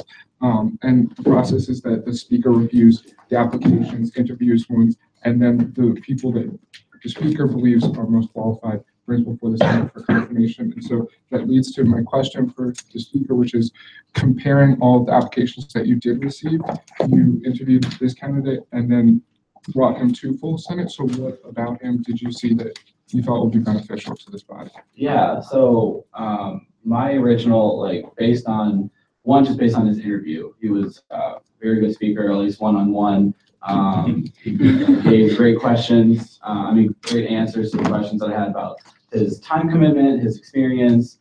And I think, as I stated before, my consideration of the diversity of background and the perspectives that I'm looking for in the applicants, given his opening time commitment in the spring, plus he presented himself in a way that he wanted to make Greek life know that student government is there to help, bridge that that disconnect, that make the connections more viable and stronger. That's what he presented to me. I thought it was a very good addition to the Senate and very good perspective, especially for only being in the last semester as a senior.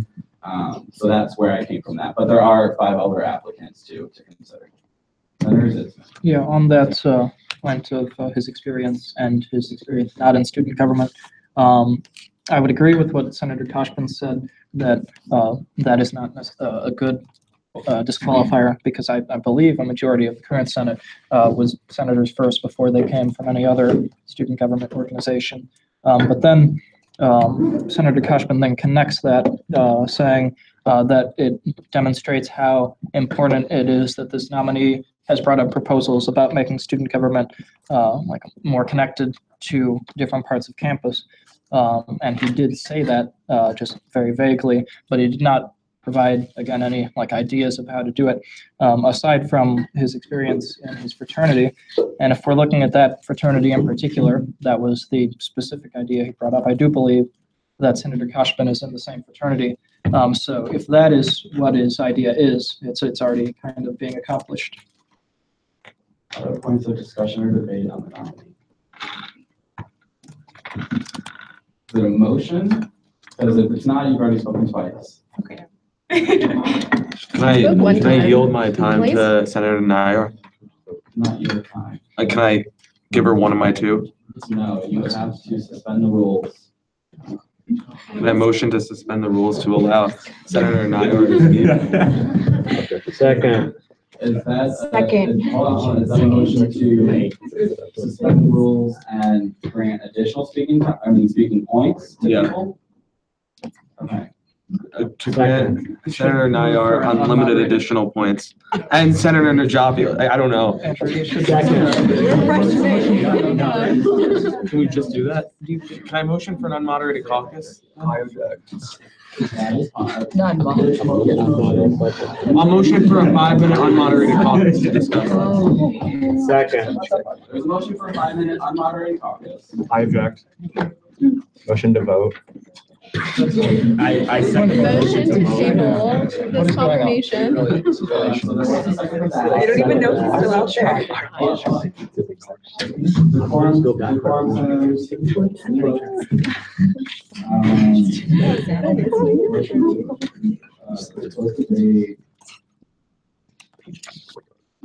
Okay, so there's a motion to close debate and vote. Is there a second to that? I second that. Okay. Wait, what is the? Given precedence, we have to consider that motion first to close debate. Yeah. All those in favor of closing debate and Mr. moving to Speaker, vote. isn't that a debatable motion? No, it is not. Okay. All those in favor of closing debate and moving to vote on the nominee, say yay. Yay. All those opposed, say nay. Nay. Nay. Okay, in the opinion of the chair, the yeas have it, so debate is closed. We will now vote on the nominee. All those in favor of confirming Julian Turner to be senator for the class of 2019, say yay. Can we not Yay. table this? Can we not table, like, No, the where do we? motion- It's in the middle, it's in the middle of the motion. She can't just do that. We're about to vote. Unfortunately, we're How considering. is that bias? It's parliamentary Like, procedure. Mr. Speaker, can we have some of the senators respect other senators? If you have raised for a point of inquiry. Point of Mr. inquiry. Speaker, Okay. Senator Burgess. can we just have some of the senators just respect other senators in terms of, we're all learning, motioning and stuff like that, but Yes, just. thank you. I'm going to agree with Senator Burgess that we're all trying to learn this. I'm going to try and guide you through this as much as possible. Senator Najafi, did you have a point of inquiry? So we can't motion to table this? Not now because the motion to vote passed. Okay. Yeah. So we are voting on the nominee. All of those in favor of confirming Julian Turner to be senator for the class of 2018, say yay. Yay. All those opposed, say nay. Nay. It is in the opinion of the chair that the nays have it.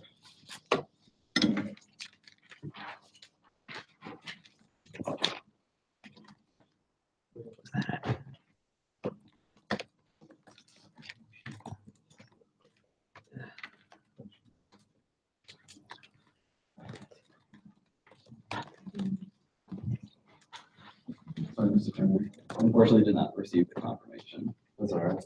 Thank you for your time, everybody, and good luck on finals. Thank you. Thank you for your time. Yeah, all right. Okay. Moving on to the next agenda topic. Confirmation of Grace Arn Priester to be the student government graphic designer. Again, CRP favorably recommended her. She's not able to be here, so Secretary Schneider will present on her behalf. Hello, everyone. Again, this was super quick during CRP. It's going to be super quick here. Grace is a senior, and she went on my floor freshman year. She's a great graphic designer. She is a graphic designer for the Make-A-Wish Foundation, and she was the SG graphic designer in my first year. I actually got her called to SG. And when my graphic designer earlier this year kind of fell through, I reached out to Grace, and she was more than happy to come back on board. This is some of her work from freshman year. It's really great. In terms of not being here, she like can't come to Sunday meetings, and like in my opinion, it's not necessary because like her work isn't even done in the student government office at all. Like she doesn't have to hold office hours or anything because it's literally just like whenever we need graphics, you just send her an email and ask for it. Any questions? No questions? She's great. I love her. All right. We will move then to debate and discussion on the nominee. Any points of debate or discussion? Seeing none, we'll move to vote on the nominee. All those in favor of confirming Grace Armchester to be the student government graphic designer. Say yay. Yay. All those opposed say nay. All right, she's confirmed. Brian, if you would not mind coming down, I'll swear you in.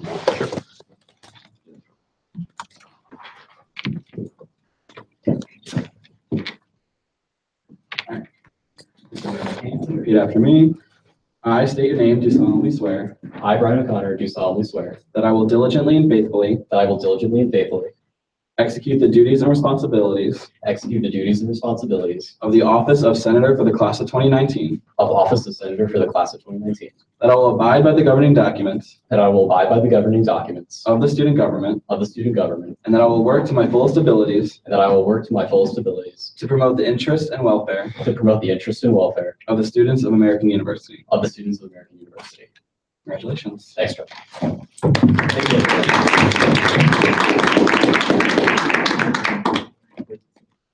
All right. So with that, Senator O'Connor will be added to quorum. Okay. Moving on to next piece of legislation or next agenda item.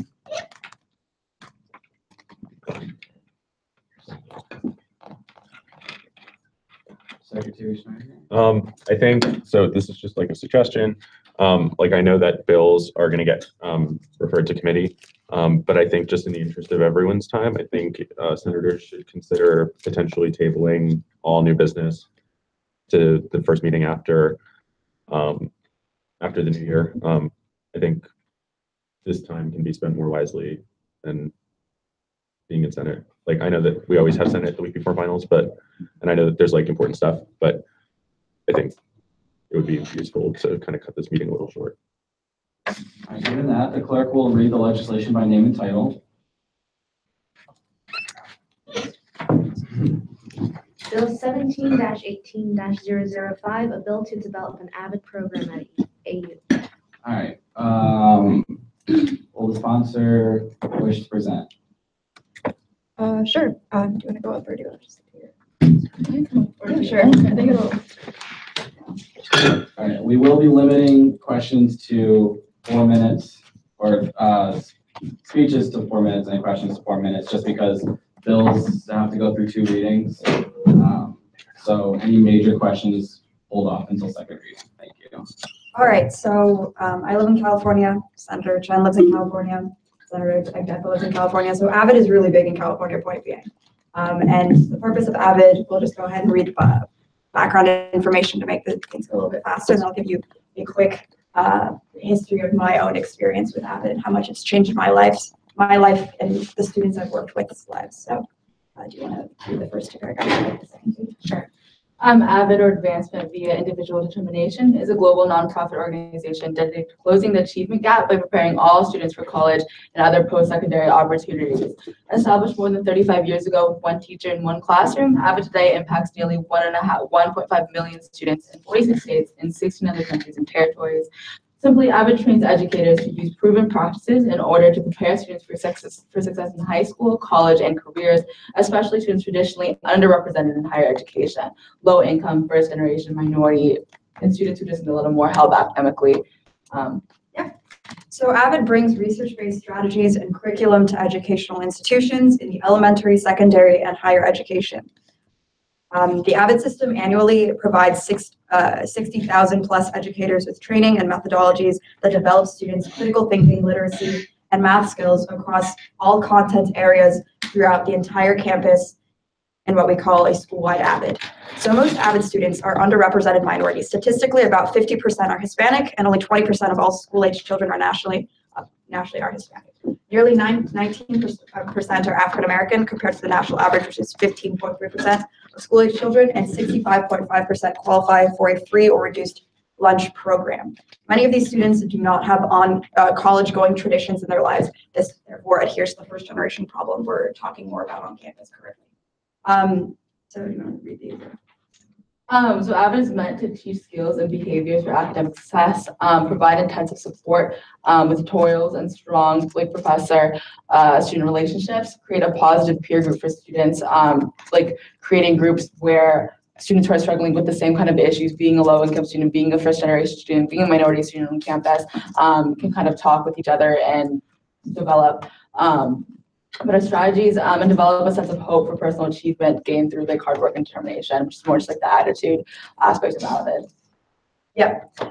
So as a result, policymakers and educators now consider AVID's mission to be an essential strategy for closing the achievement gap and making college access and after college access available to all students. So from my own personal experience, actually shout out to Saram from Rock Spring, California, but from my personal experience as being an AVID tutor on the other side of the, I guess, aisle, this course not only changed the students' lives that I've worked with, but also mine. Coming into the setting and seeing students, I know in my classroom at least, the majority of the students I tutored were actually undocumented immigrants. If not just undocumented immigrants, they're first-generation students who had absolutely no idea what the college application process was like, nevertheless, what it's like to even be in college as a first-generation student. And so we had weekly tutorial settings. What this was literally just, we'd have a whiteboard, we'd have to sit down with the student, and what the student would have to do is basically reiterate what they learned in class and how to solve the problem. On every Friday, we had a guest speaker come in and talk about what it is like being a certain educator or a professional in their career choice. Every month we had a field trip in the concept of, or in the setting of a college, in a college setting really. I guess what students would instead be doing is maybe visiting different organizations, businesses, career settings, and seeing what's that like, and the possibility of actually getting a job after college. The teachers that were assigned to work in the AVID program were some of the most inspirational individuals. I know my teacher was an AVID feminist, and just overall one of the greatest female idols I've ever met in my entire life. Thank you, Senators. Time has elapsed. Any questions? Senator Zitzman. So I did a little bit of reading on this, and also the information you just provided was helpful. But what I have seen is that AVID is mostly targeted at students in secondary school, so high school. So can you elaborate on what it would look like with on a college campus, AVID for higher education, and also how this would provide value that's not already kind of done by the Academic Support and Access Center? Thank you so much for asking that. I was actually just going to get to that. So everyone familiar with the UC, CSU's California-based higher education? Okay. Every single UC and CSU has an AVID program instated into college, because we realize that this kind of format, this format of education is not only applicable for students who are in middle school and high school, but also you have to carry it with you onto college. For example, the Cornell type of note-taking. Everyone familiar with that? Cornell notes?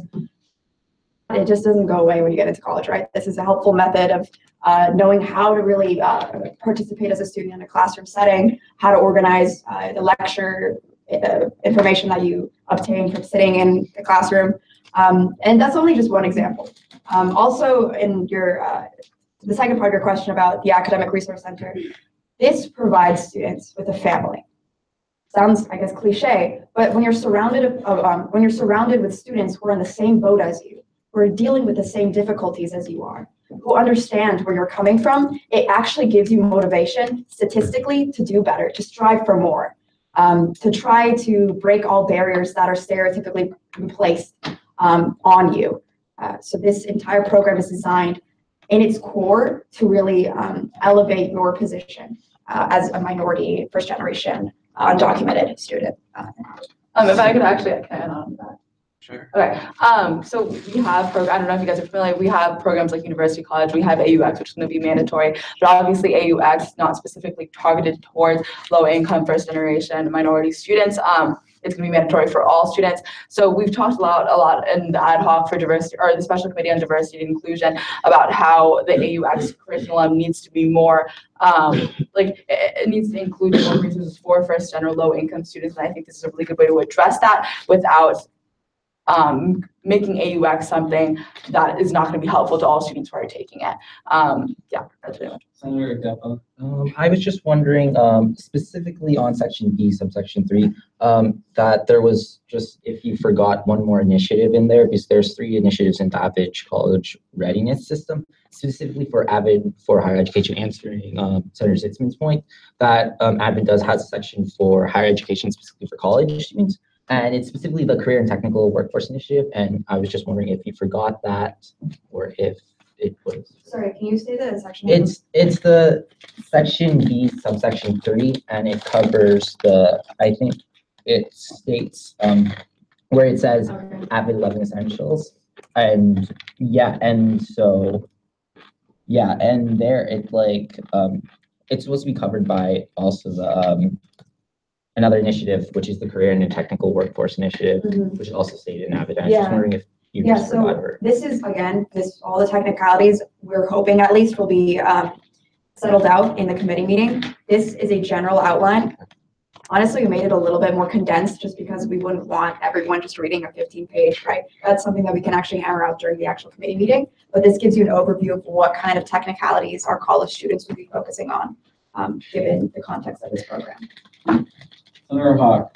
Thank you. Where can I find information on how this has been implemented in the UC and CSU system? Right. So actually, I put a graphic. This is really probably my fault. I put a graphic. If you can scroll all the way down, there's 3 graphics. The 4th one was the implementation of this program in the CSU and UC system. It got cut off. So that's totally my fault. I will actually be emailing out everyone the information after this meeting. So you guys can have access to that, but trust me, this is been helpful for students, not only in high school, but afterwards as well. Time is elapsed for questions. All right, thank you. Without objection, this bill is going to be referred to the Committee on Student Rights and Services. All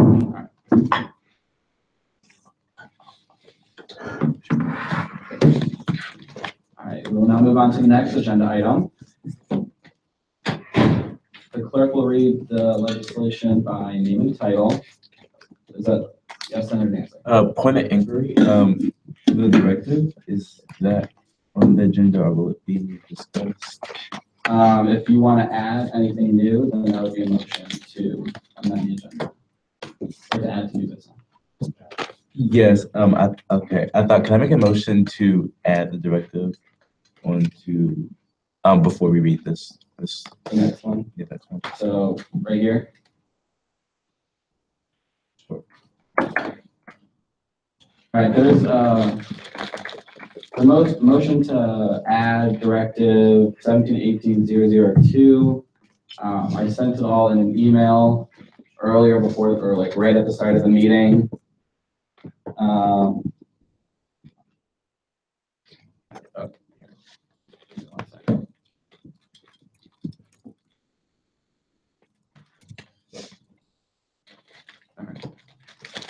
Is there a second to adding this directive to the agenda?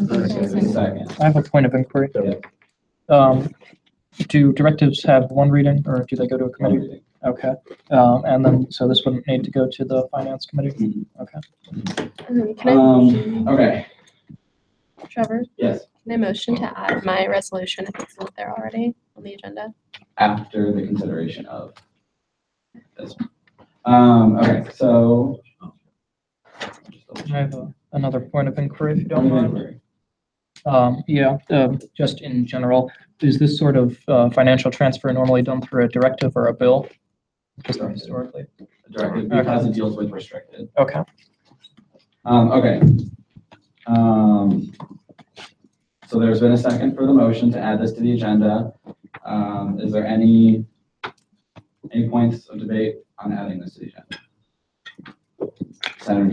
Just more so a general point, and I know that Christine's not here anymore, but I just think that it's like a little bit concerning that we don't like know how much money was in the restricted fund.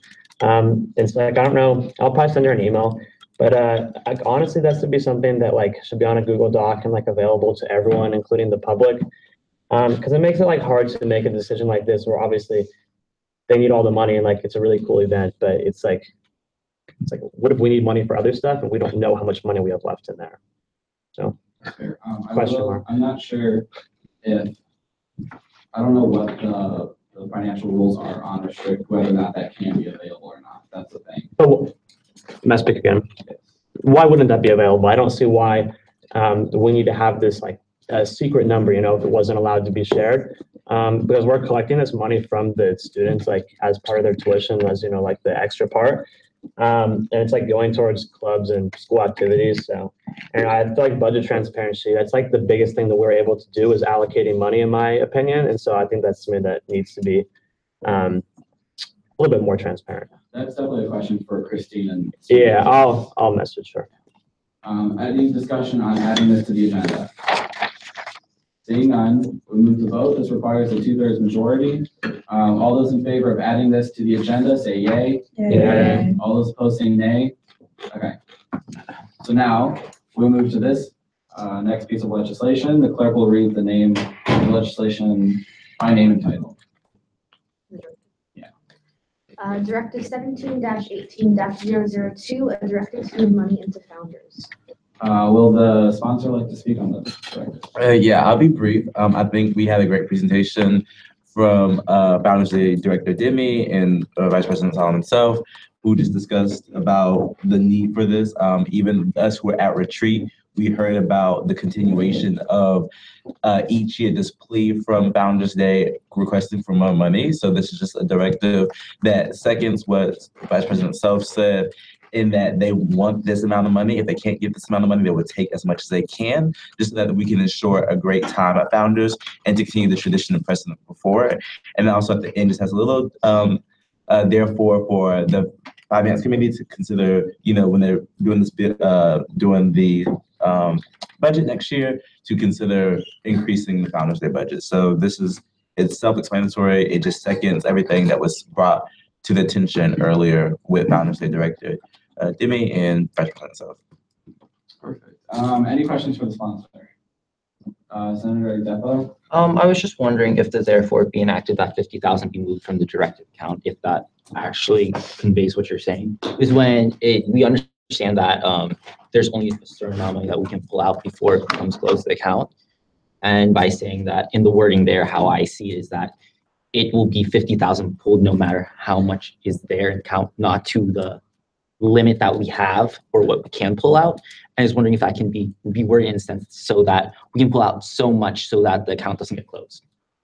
Yeah. So when the directive was written last night, and then when it was expressed to me, itself, that it was that amount. So it wasn't until today at this meeting that hearing from Comptroller Makovich and also Secretary Schneider that there's some question about the actual, is there 50K? So when it was written, obviously it was with 50K in mind, and that it wasn't going to hurt the account. So and the President itself did clarify that he has met with Shell and those, stating that if there's not, then less, whatever the maximum can be. So I guess if you do have a clerical, maybe recommending that to make that sound more appeasing to you.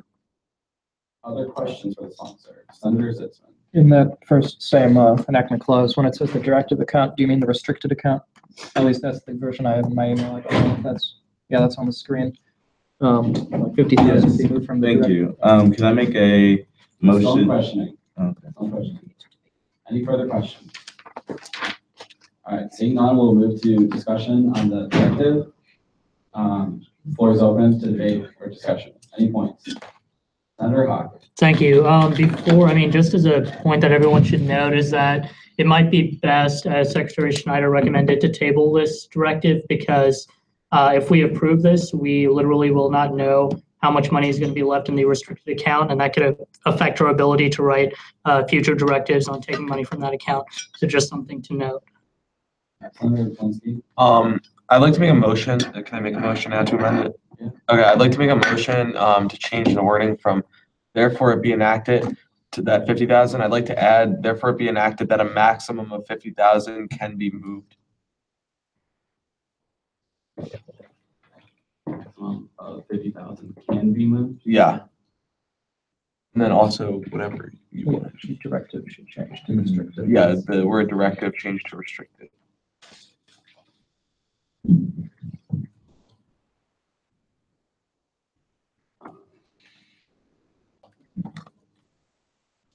this the wording? Yeah. Okay, is there a second to this amendment? Second. Any discussion on this amendment? Senator Igdepot? I was just wondering, because like with the words can be moved now, you're giving up discretion to whoever is moving it in a sense. And so it's not going to be assured that the money will be moved. Well, so it's just interpretation. I think it's under the understanding from listening to what Solomon said, that they want to move a maximum of 50,000. It's just the question of whether they can or not. And so by giving them that flexibility, it's just making it explicit. The process that we want is that we want them to move however much they have the ability to. And so that was what the wording I had intended there. Senator And I think that are like those who are in charge of money won't let restricted get like non-existent. I think they would do their best to keep it afloat as per usual. So I'm not worried about us not having money unrestricted to make other directives. I think that they are competent enough to make sure that those three money. Senator Legitimacy. Motion to vote on the amendment. There's a motion to vote on the amendment. Is there a second? Second. Okay. Any discussion on moving to vote?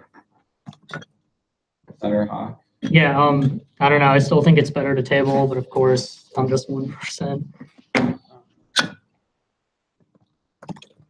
Oh, no, I lied. Never mind. There's no debate. Okay, so all those in favor of closing debate and moving to vote, say yay. Yay. All those opposed, say nay. Nay.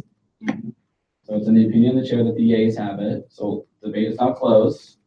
All those in favor of adopting this amendment to the directive, say yay. Yay. All those opposed, say nay. Nay. In the opinion of the chair, the yeas have it. Okay, we are now back on discussion of the entire directive.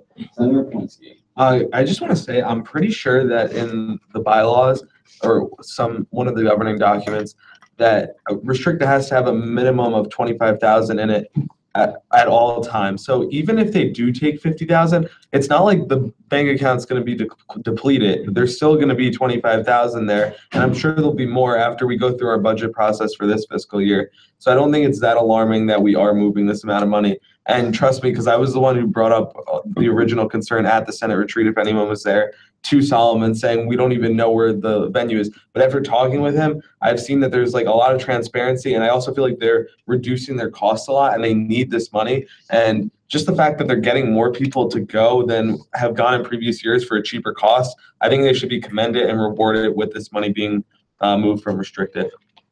Senator Vice President Sell. Yeah, I just like some clarifications. Like I said earlier, 50K is for us to cover the entire event on our own budget by ourselves. If we get nothing else, like we hope to not need all that money. And if we turn out we don't, we will return it back to restricted or whatever accounts we feel most necessary. And like I said in the same retreat, like founders will not happen if we don't get this money. And in terms of like paying for this is, as a university, our reputation depends on our ability to pay upfront and on time. Like there's lots of museums here. Most of them are like Smithsonian's. They all talk. Like if they talk to the National Sports Gallery, like they know if we're late, if we're back on payments, they're gonna like it affects our reputation moving forward. And so, like I said, this will happen without Senate's help. So you are all key players as stakeholders in making this happen. So I encourage the Senate to pass this as soon as possible. Senator Zitzman. Yeah, I sympathize with Senator Hawk's desire not to move too fast on this. Since I already have tabled two things today, I'm not trying to rush very clearly. But at the same time, this is a more time-sensitive matter because Founders, like the build-up for it, is in full swing because it happens in early spring, and we're just about to go away for a month. That's a whole month that this directive gets put back, so that's why I think it should be passed today. Senator Legitimacy. Second. All right, there's a motion to close debate, and there's a second. All those in favor of closing debate and moving to vote on the directive, say yay. Yay. All those opposed, say nay. Okay.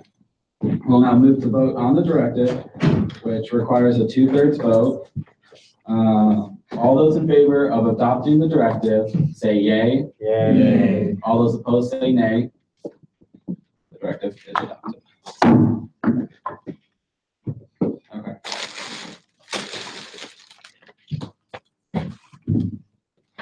Make a motion. Yes, motion? I move to add Senator Jofke's resolution to the agenda. Where would you like it added?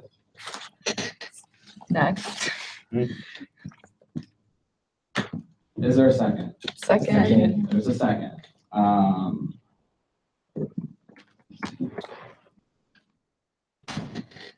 All of those in favor of amending the agenda to add resolution 17-18-008 to the agenda, say yay. Yay.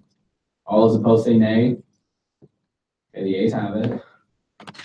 Let me pull it up.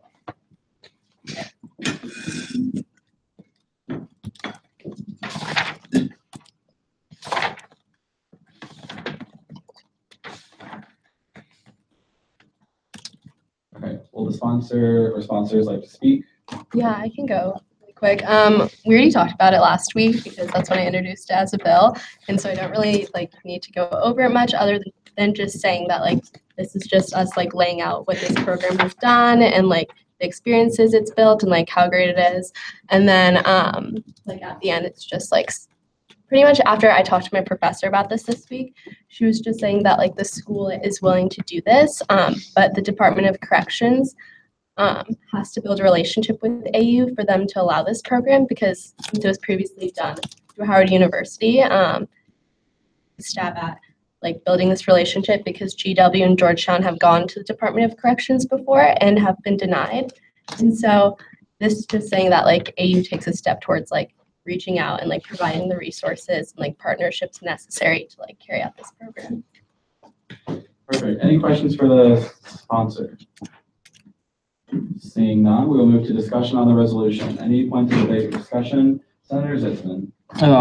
I still like the goal of this resolution as I did last week, and I also like where I was kind of hesitant last week was about just the language of the bill. I think what the sponsors have done with this resolution is good.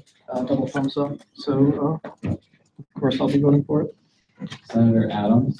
I motion to vote on this resolution.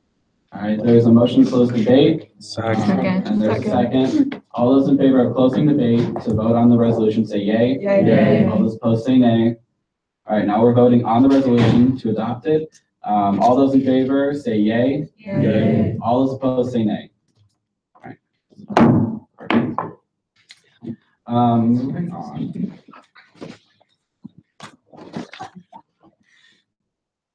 The clerk will read the next piece of legislation by name and title. Bill 17-18-006, a bill to make committee meetings accessible to the public. Will the sponsor like to speak on the bill? I motion to waive the first reading of the bill. All right, there's a motion to waive first reading. Is there a second? Second. Okay.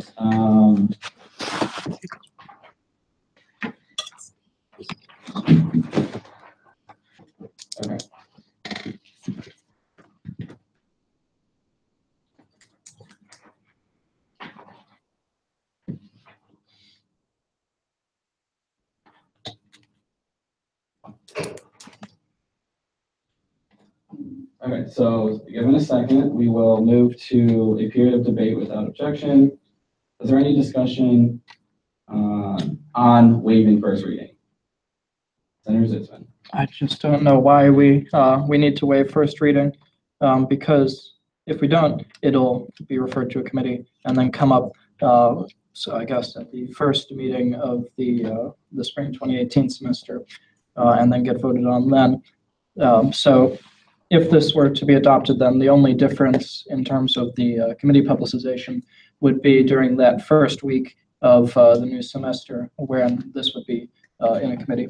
So considering, number one, the length of this meeting, and number two, that this does amend the bylaws, and we should try to get it as right as possible for when we finally vote on it. I just don't see the pressing need to get it done now. Senator Conley. The bill reads a bill to make committee meetings accessible to the public. This is pretty straightforward, and I'm sure that most people would love to know what is going on in our committee meetings. And quite frankly, I'd love to spend time on more pertinent issues, given that it's finals week. And Joyce, you can probably even attest to this. It's pretty necessary to the general public to know what's up in our committee meetings. So I'd hope that we could just waive it. Senator Adams. Also, as you can see, there are 12 senators sponsoring this bill. So that's over 1/3 of the Senate who supports the bill. So I'd say that it has pretty widely supported agenda. Senator Najafi. My only concern is the 2 days in advance, because I know sometimes these committee meetings are like flipped and we're like, oh, actually can we reschedule, and everyone's like scrambling to find a different time. And so like I feel like that's like my only wording concern. Just because like things do come up and like I don't know. I feel like we could talk about that more. If there's any other. Senator Polinsky. I couldn't agree more. The reason that I didn't sponsor this when Senator Adams came to me was because I had been experiencing over the last 3 weeks when I've been trying to schedule committee meetings that it's just very difficult, and since it's such an informal setting, to get that 2 days notice in advance for people to know about it. And so I expressed my concerns, and I'd still be fine with it passing. I just think I'm not that much in favor with it, and I think it does need more debate. I don't think it's as common sense as we think, because it is very difficult as a committee chair to be able to figure out everyone's calendars and then get that meeting in advance for 2 days, and then someone's calendar changes, and then you have to have a different schedule, and you can't do it because of the 2 days in advance. So it just seems like it's going to cause a lot of chaos, and while it does have good intentions, I don't think it's as common sense as the sentiment is right now. Senator Legitimacy. I just want to point out that we're not debating the bill right now. We're debating the motion to waive first reading. So with that, I would like to move to close debate and vote on the motion to waive first reading. It's not even a debatable motion. Well, Waiving the first reading is not a debatable motion. Motion to suspend the rules inherently. I will look into that, but based on precedents and documents that have been given to me by past speakers, that's what I'm following. So there is a motion to close debate on waiving first reading. Is there a second? Second. All those in favor of closing debate on waiving first reading, say yay. Yay. All those opposed, say nay. No. All right. Now we will vote on waiving first reading for the bill. All those in favor of waiving first reading, say yay. Yay. All those opposed, say nay. Nay. It is in the opinion of the chair that the 2/3 majority is met, therefore the first reading is waived. So now we'll move directly into second reading of the bill. Will the sponsor like to speak on it? Yes, I would. You have a motion? No, I just have a point of inquiry. Yes, point of inquiry. Is it possible maybe for the new semester, kind of like how we have, let's set, like we know Sunday is our day to have like meetings roughly around 12 or 1 o'clock. Is it possible maybe next year, just with like different committees and like figuring out the committee, the members, their schedule, to just have a day, like let's say Wednesday at 5 o'clock, the committee on campus life will always meet, or Thursday, this committee will always meet, so that senators can like plan that into their calendar and know, okay, well, I can't have like lunch with my friends at this time or do like a club event at this time because I have a committee. I think this will be an effective way of like helping this bill to make the Senate more transparent than having it this time around where we all were getting adjusted and new to the Senate, where we all were trying to figure out what time worked best for everybody. But since we'll all have new schedules and pretty much the schedules are already set because we already registered for classes, I think that would be like an effective way. Yeah, I will work with committee chairs to establish that for next month. Okay. Senator Adams. So I think this bill is very important for the Senate itself, because an issue that a lot of us are focusing on is accountability and accessibility. And currently, your constituents are allowed to attend committee meetings, but they do not know when it's happening because usually they're they're announced like within the committee. They're not announced to anyone else. And I think that's a huge issue for this agenda of accountability and accessibility for the general public. 2 days, I understand everyone's concerns about 2 days. The reason why I think that 2 days is a perfectly understandable time period is because people have to schedule their days in advance. And if they want to attend this committee, they can't just be told like an hour ahead of time and be like, oh yeah, there's going to be a committee in an hour. Like, come if you're free. They're probably not going to be free, actually. And then just having it 2 days in advance will also help other senators when they're showing up to their committees, because I know something that happened with me with scheduling was like that I couldn't make it to the committees because they were announced like not that far in advance, and also I had other things going on and I couldn't make it. And the committees meet approximately 2 times a month, and asking them to schedule 2 days in advance is not that big of a deal since they don't even meet that often. Yeah. Questions for the sponsor? Seeing none, we'll move into debate. Any points of discussion or debate on the bill? Senator Chen. I think that Senator Jaffe's point about the 2 days is absolutely valid, but kind of echoing what Senator Burgess was saying, I'm hoping that this bill and its passage will actually encourage more senators to show up to their community meetings, and that committee meetings are more concrete in when they are. It's very sad because I've been having trouble as the chair for Student Rights and Services, like meeting quorum, and Bobby will, Senator Zitzman will attest to this. But I'm hoping that this bill like not only makes it more accessible to constituents, but also like makes senators themselves more accountable in showing up to their committee meetings, because hopefully they'll be at the same time. And I also just had a point of inquiry. Is that okay? Yes. Is it possible to amend this bill to include like something that would say that committee meetings shall be held at the same time, or like held regularly at the same time every week or something like that? I will advise that like putting that in the bylaws can be tricky. I think it's up to like CRP, which is the all the chairs working together. I think it's up to the leadership to decide on that outside of the bylaws, but that's up to senators. Senator Zitzman. I move to amend section 2 by inserting subsection B, which will read, the speaker shall work with committee chairs to develop a regular schedule of committee meetings.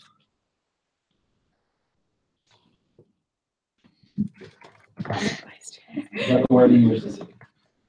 Yeah. Okay.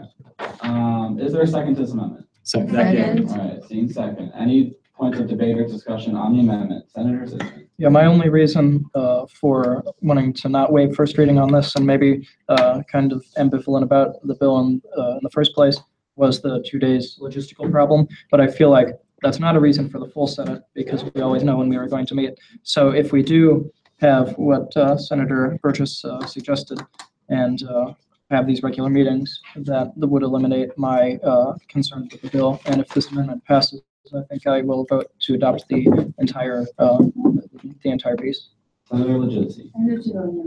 There's a motion to close debate. Is there a second? Second. All those in favor of closing debate, say yay. Yay. All those opposed, say nay. All right, now we're going to vote on the amendment. All those in favor of adopting this amendment in yellow, say yay. Yay. All those opposed, say nay. All right.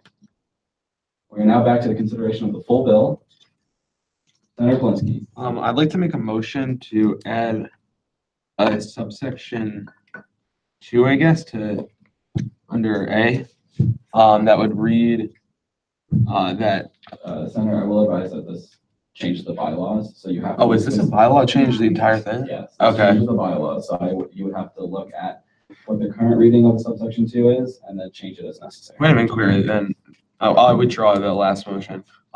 Is this going to go to CRP before? Since first reading was waived, we are now considering the bill in its entirety. Okay. So it will not go to CRP unless there's a motion to refer it back to committee. Senator Chen. I move to close debate and vote on the bill. There's a motion to close debate. Is there a second? Second. All those in favor of closing debate, say yay. Yay. All those opposed, say nay. All right, now we're going to vote on the bill as a whole, which amends the bylaws, which means there needs to be a 2/3 majority. All those in favor of adopting this bill, which changes the bylaws, say yay. Yay. Yay. All those opposed, say nay. Nay. All right. This bill passes. We did it, guys.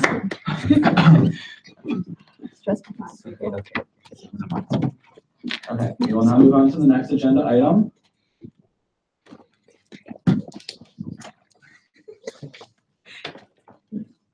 The clerk will read the legislation by name and title. Bill 17-18-007, a bill to mandate weekly office hours for the Senate Directors of Communication. Will the sponsor like to speak on the bill? Yes, I will, very briefly. Okay, so I just want to say thank you to the co-sponsor, Senator Adams, Senator Answer, Senator Legitimacy, for co-sponsoring this bill with me. It's pretty straightforward. A bill to mandate weekly office hours for the directors of Senate Communications. There was a bill previously, 2014, 2015, that was passed that kind of implemented a bi-weekly kind of office hour for these directors of communications, but I'm basically having it where it's a weekly 1 hour time for them to be either in the Senate office or be anywhere kind of like open to roaming office hours. And it kind of gives the two new hires by the speaker a set time throughout the week that they kind of can just devote to Senate communications, kind of bettering the Senate website, which was a big topic of discussion in today's session, as well as it gives them a chance to meet with senators, to meet with constituents about what they would like to see on the Senate website and things of that nature. Any questions for the sponsor? Senator Zitzman. Given that this bill that you reference in the background of your bill and just now already sets up biweekly office hours, why is there, like, what is the improvement? Or why is it more valuable to have those two directors have an hour every week instead of every 2 weeks? Well, previously the bill was not pushed forward because it was not given a kind of vote on it from what I saw in the legislation. And it seems like it was not implemented on to previous Senate sessions. And this would kind of just give them 1 week because we seem to be a very progressive kind of Senate session where we do have a lot of legislation that are going passed out.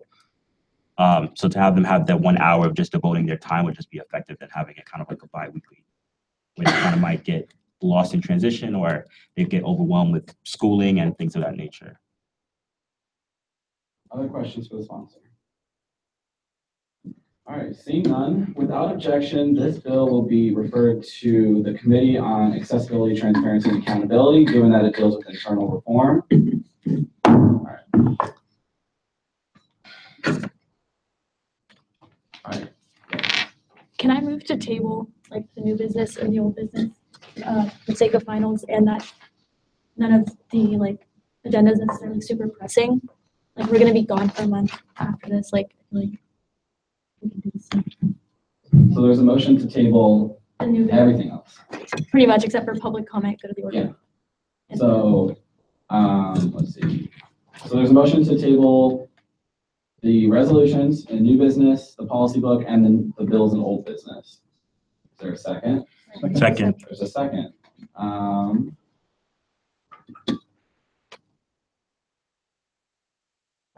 Okay. Then all those in favor of tabling the remaining agenda items, say yay. Yay. All those opposed, say nay. Nay. This requires a 2/3 vote, and in the opinion of the chair, the 2/3 is met. Therefore, the remaining legislative items are tabled for one meeting. Next meeting. Tabled for one meeting. So now, given that, we will move to, is there any other new business to be added? All right, we'll move to old business. Seeing no old business, we'll move to public comments. Any members of the public wishing to speak? Seeing none, we'll move to go to the order. Any senators for the go to the order? Senator Hakami. Just be against genocide. Don't like retract this person's like award, please. That's all. Thanks. Okay, Senator Agdeppa. Also, I just want to comment to make sure that all communities remember that the speaker sent out an email about the end about enactment, and just to make sure that you have that included in the bills, or to like amend them to have those words in it. Senator Legitimacy. I just want to give a shout out to Senator Agdeppa for proxying for me in CRP the other day. I really appreciated it. I also wanted to stress, like this meeting was like kind of a long one. Dan didn't work for tabling stuff. But I also want to stress like making sure that we always remain respectful in our debates. Like a lot of things you talk about are contentious, and like I know that there's always like some tensions, but being respectful in this body is like always super important, and we're always going to get more done when we're respectful and caring of each other rather than contentious. All right, Senator Pointy. I just wanted to say have a great break and looking forward to see you guys in a month and good luck on finals. So yeah, good luck on all your tests and stuff. And also, good job to Trevor for being speaker. If any of you have tried to use the Senate office since we started this Senate, you've probably seen him there, and that's because he works all the time. So good job.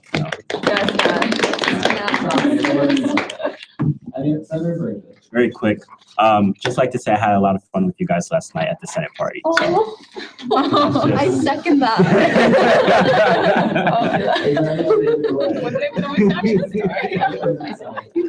I'd like to I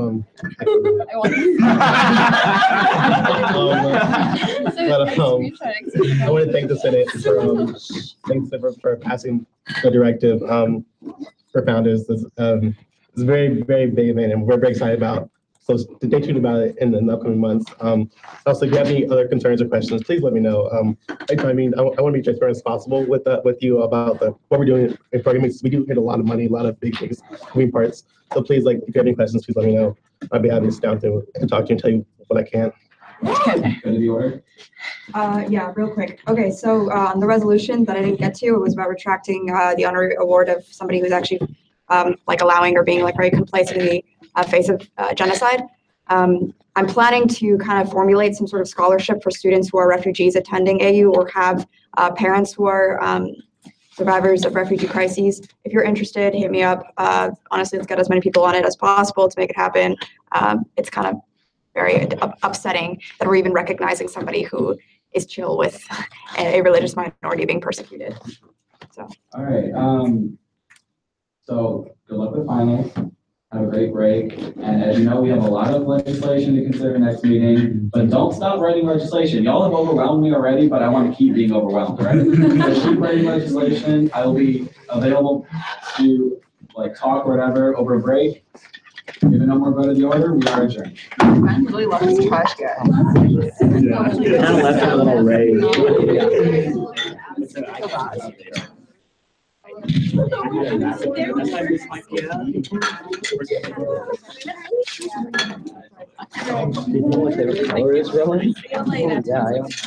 My friend.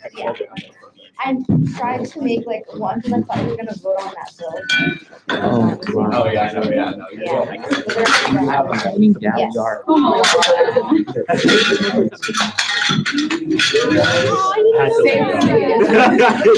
you want to go? I don't know.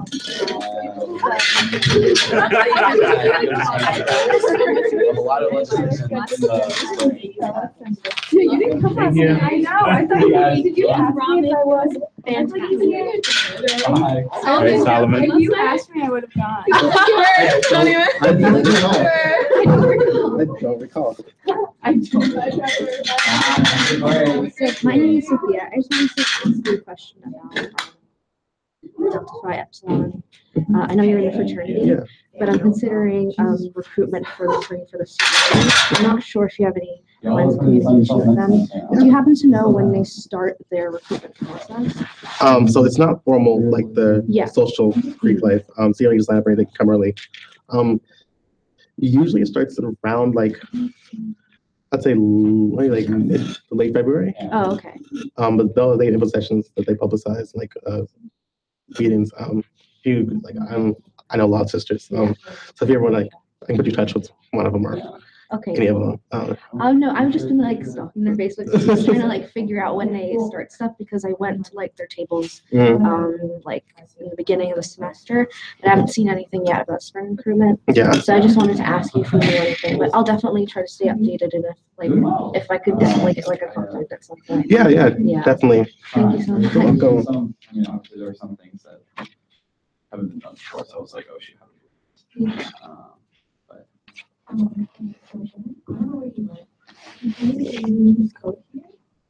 how's that just go? Yeah, will you all be here? I'll be here for like another 10 minutes or so. Okay, so can I leave it with you, Trevor? Yeah. I gotta go call my parents. I have to call my parents and email. Nice. Good luck with finals. Thank you, you too. I will see both of you in the spring. Yeah. And yeah. Bye.